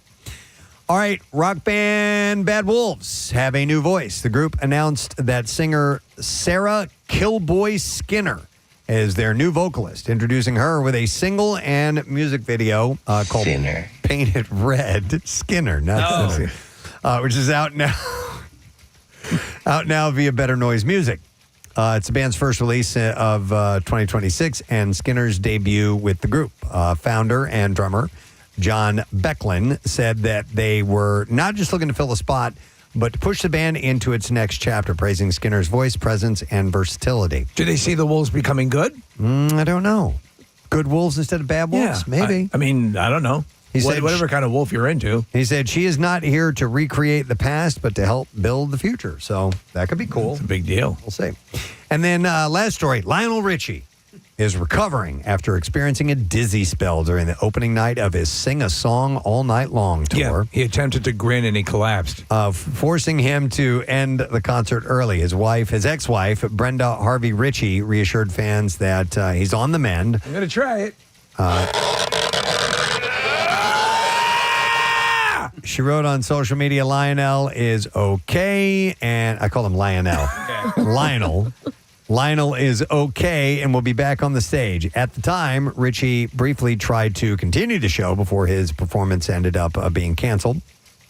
His next two tour stops were postponed so that he can rest under doctor's orders. Richie has not yet publicly addressed the health scare, but is expected to return to the tour alongside Earth, Wind, and Fire. Do you know what I watched over the weekend? I watched the Earth, Wind, and Fire documentary. Any good? Maurice White, right? Yeah. A genius, the heartbeat of the band, but apparently a handful. No kidding. like egomaniac or and Taskmaster, banging everything right and left. Wow. Okay. Yes. Good for him. And Love that band. was actually using the excuse that I'm a legend. To which his wife said, "I don't give a rat's ass." Wow. Yeah. Interesting. All right, that's it in music news. We are going to take a break, but not before we give away the last Wawa gift card that I have right now, caller number 25. No, not caller number 25. It's a $25 gift card. But yes, let's take caller 25. I said it. Why not? 610-660-9333. By the way, Wawa Welcome America, offering up 16 days of free entertainment and family fun, including Hoagie Day in historic Philadelphia tomorrow at noon with free admission to the National Constitution Center. Visit July4thphilly.com and you can get your details. We're going to take a break. We're going to come back in a moment. You stay right there. We'll get the letter of the day for the word of the week when we return. So these things they're gonna stoke your chances of getting into a college, right? It's going to help you with that process. Yeah. I So- assume promoting college basketball gambling is not one of them. Probably not. The college admissions expert recently ranked a handful of popular high school activities according to their value, and she did it out of a ranking out of 10. All right. So 10 being the best. So I'll give you a couple of these on here. So in an application to a top-tier university, if you're a newspaper editor, that's like a 7 out of 10. Yeah, my daughter did that at her high school newspaper. Okay. That's all I have to say about that. Which daughter? Oh, Casey. All right. She's in college. And that helped her out? Yeah. Okay. Robotics is a 3 out of 10. So if your daughter's a robot. Student council is 5 out of 10. Yeah. Winning academic competitions, that's an 8 out of 10. So it's a big one. Yeah. And so academic competition, so, math clubs and things like that. These kind of things. These things. Playing viola, a 9 out of 10. Why the viola? Playing the violin is 3 out of 10. What? Why? I guess fewer people play the viola. All right, hang on. What about the guitar? The viola is slightly larger than a violin. Okay. Okay. I knew you were going to ask that question. And like deeper, right? Like the sound. Well, yeah, because it's larger. It has it's got a lower register. All right, to it. so hang on a second. Then what's that compared to a cello? Well, a cello is even larger. So Okay. it's got a lower timbre to it. All right. And remember, a manwich is a meal. Yeah, but it tastes like what is it? Looks like a sneaker, tastes like a meal. No, Wait, which one? The sneaker one or the meal? The manwich. it's something is something, but a manwich is a meal. meal. A burger's a burger, but a manwich is a meal. Maybe is that Something what it was? like that, yeah. I forgot. We could go on. I opened up a forever. can of worms with that one. All right, taking an independent online course or college course is an 8 out of 10. So it's an independent course. Planning your prom, planning your summer vacation is a 7 out of 10. Wait, students can plan. I just assumed that the prom was planned by all of like the faculty and staff. I had no idea that. Well, I wasn't. You're part on of the prom planning committee. Yeah, you get to pick the theme and the colors and what the little giveaway is. You know what I did? What I recall most about the prom was that "Carry On My Wayward Son." It was in the program. They had it as by Journey, and I was like, "What?" I know. Wow. Yeah, I don't know why that song was listed, but it was like carry and by Journey. I was like, that's not Journey. What? Yeah. They didn't consult me. That's why. Okay, so you should have been on the prom I should have committee. been on the committee. All right, solving a real-world problem in your community will get you a 10 out of 10. As far as extracurricular activities being a good sign for a university. So that's where like Eagle Scout comes into play. Yeah. You know, if you're an Eagle Scout, like that's part of like you have to do something for your community. It's a final project. It's a massive point. Yep. So what else What we have here? about devising a way to travel faster than the speed of light? Will that bode well for you? They might take a peek at I that. see here that you broke the speed of light barrier. Model, UN, and debate. Why do you have to be attractive to join that? 5 out of 10. No, it's not like a fashion model. You guys know I was in the Model UN, right? Yeah. In college, though. Super sexy. Yeah. And what did you represent? Djibouti. Djibouti. Yeah. No kidding. And was your slogan, "It's my duty to please the that people Djibouti. of Djibouti"? The only thing I actually remember from any of that is that the capital of Djibouti is Djibouti. That's right. That's all I remember. Listen, things should be so simple. Yeah. All right, this is interesting, Casey. You mentioned Eagle Scout. That's only 6 out of 10. I find that surprising. Eagle Scout to me would carry a lot more impact. I feel like maybe it carried more impact in the past. Well, and then Eagle Scout, like if you're getting into some of the great, like the Citadel or some of the great military academies or West Point, like you'd have to have like a senator or somebody get behind you. But I know that scouting thing figures in prominently. Listen, this whole college thing is a game these days, right? And the parents are now they know how to play the game. Yeah. So so this is just another tactic. Part of the game. It's another part of It's it. like Catan. Yeah, exactly. And so so all of this stuff, it's so competitive. And the colleges know this too. I'm sorry, Casey, I have breaking news. Can you can you pull that up real quick? Hang on real quick. Yep. Breaking news. Breaking news. All right, this just in. A sandwich is a sandwich, but a manwich is a meal. There you go. Yeah. A lot of people are coming to terms with that right now. Okay, thank you. I just had a sandwich. You didn't have a manwich? Because that's a meal. By the way, I do love a manwich. All right, so also, here's a couple more. I just have a handful of these lists. Founding a club with a measurable impact is, well, if you're a founder of a club, it's a 3 out of 10. That's not so great. But founding a club with a measurable impact, whatever that means, is a 9 out of 10. All right. If you're ISIS. If you're the varsity captain, it's a 5 out of 10. Which I would have thought that would have been a little bit. I thought it would have carried more. I'm clearly a bad judge of this stuff. I guess if you're not really going for an athletic scholarship, right?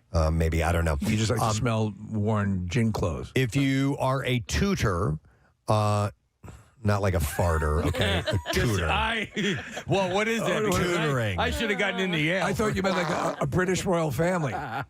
No, that'd be a tutor. Right, yeah. A tutor. I hit the second T hard.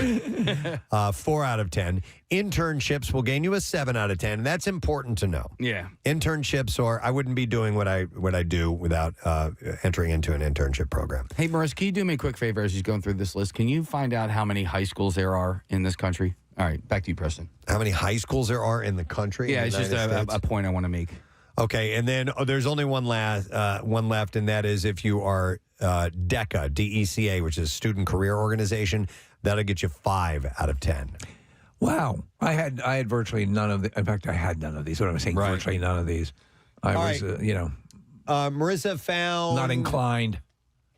There's a lot of here, Casey. Yeah. I don't really know. So it's close to like 23,000. Fun tune to be playing for you on a beautiful but warm day like today. It's got summer written all over that. And that's where we are, folks. We're in the heat of it. In fact, we're just getting started. We're in like the warm-up phase. Yeah, I recommend not to overuse the gramometer. No. You set grandma out on the front lawn in the sun in a folding chair. Second, she gets a little woozy. It's time for everyone to go inside. You do have to keep an eye on your thermometer when you do that. So going up to triple digits Thursday and Friday. So get yourself ready for that, friends. Some thank yous to do. Thank you to Mr. Kevin Casey. Yeah, nice guy. Our guest on the program today, he is the PA announcer for FIFA World Cup here in Philadelphia. And it was great chatting with him. Thanks to Wawa. Yeah. Bringing by all those goodies. Getting ready for Wawa Hoagie Day. Tomorrow you are invited to join us. We will be on Independence Mall right there in front of the National Constitution Center, handing out free hoagies at noon. Lunch is on Wawa tomorrow. Casey and I are hosting the event. And hope that you'll be able to come out and join us for that. It's going to be a little toasty, but it'll be yummy, too, which is great. And just to reiterate, we are doing a live broadcast. It's Preston and Steve Day at Hershey Park. Hey! Wednesday, July 15th. And we will start giving away tickets very, very soon. We gave away a 4-pack today, but we are giving away all in total 500 tickets. Woo! For people to come and join us. You get into the park early. You get free parking, so there's some perks on top of that, and you can, dive into all the rides and the water park and everything, and we'll be broadcasting live, and so keep listening for your chance to win. You can also go to WNMR.com and click on contest for another shot to win. So we made that announcement today. Matt Cord is here. Great show today. Thank you, man. Really. We had a good time. Yeah. And we saw you hanging out with Kevin. Kevin's awesome. Yeah, one of the fellow PA announcers. Yeah, it's a good little fraternity. It is, right? Yeah, I mean, Dan and Lou are like the godfathers. Yes. Because they've both been doing it for like over 50 years. And then, Kevin, myself, some other guys. Keith Jones still... It looks like you've taken a hard fall. What are you doing? My you just slammed your ham down.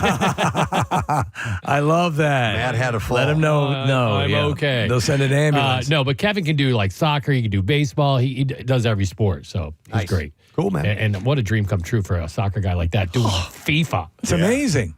But phenomenal. And it really feels like summer, like always when Wawa does that drop before the hoagie day. Like, It's toasty. It's that time of year, Yeah. like walking down the hall, I'm like, oh, the hats and the shirts and the hoagies. It's summer. Yeah, it's thick of summer. Yeah. By the time that starts. And you guys have been doing that for how many years, you and Casey? Over a decade. Yeah. Yeah, so love doing it. It's a lot of fun. And when we do the hoagie building thing, the police and fire departments and the military, like they go at it, man. Yeah. They're literally throwing food at each other and stuffing But lettuce it's free down their too, pants. right? Don't they give them out after they build them? Yeah, dude. Well, Oh, you can't eat those. the contest is just kind of fun. But the actual building, they start working at like 5 o'clock in the morning. That's great. Yep, it's going to be sweet. Well, Matt, we only have 3 letters. Oh, I know. that we I got need some to get. ideas yesterday when I was on the air. All right, let's do this. Preston and Steve on 93.3 WMMR. Now, the Daily Letter. And the Preston and Steve Show brought to you today by the letter. You as an Ultravox. You as an Ultravox. All right, very good. And we are going to be giving away this full-on Reload Remastered Deluxe box set, including 180 gram. This is a lot to tell you here.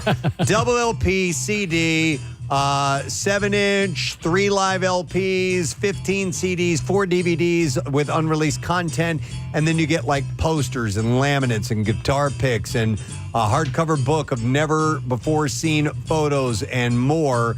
This whole thing is huge, so I'm not going to read the entire description because it is a massive deluxe box set, and we will give that away on Thursday. Mind you, Thursday, only 3 letters to keep track of. It's got to be the biggest collection, Metallica collection I've ever seen that was ever offered. Yeah. Definitely up there. Does it end with 1-800-GAMBLER? Not this particular read.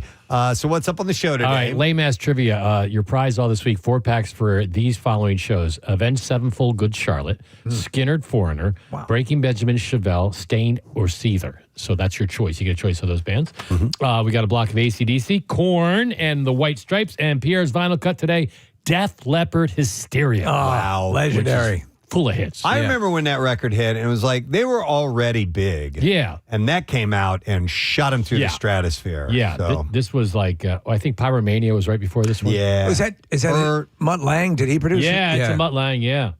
But that one had like it had obviously the title track Hysteria and Love Bites. What was the Animal. stripper song?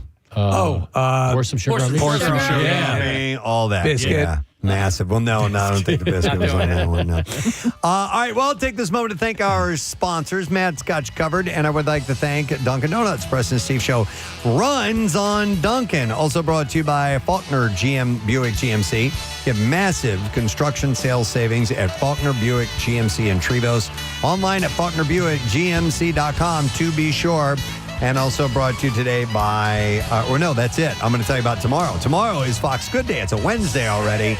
And we're going to have bare knuckle fighter Johnny Cannoli Garbarino in our studio. Let's see if he brings us cannolis again. And we'll see what else we can get into. That's it. We are done. Rage on. Have a great day in the morning. And we'll see you tomorrow, friend. Bye-bye.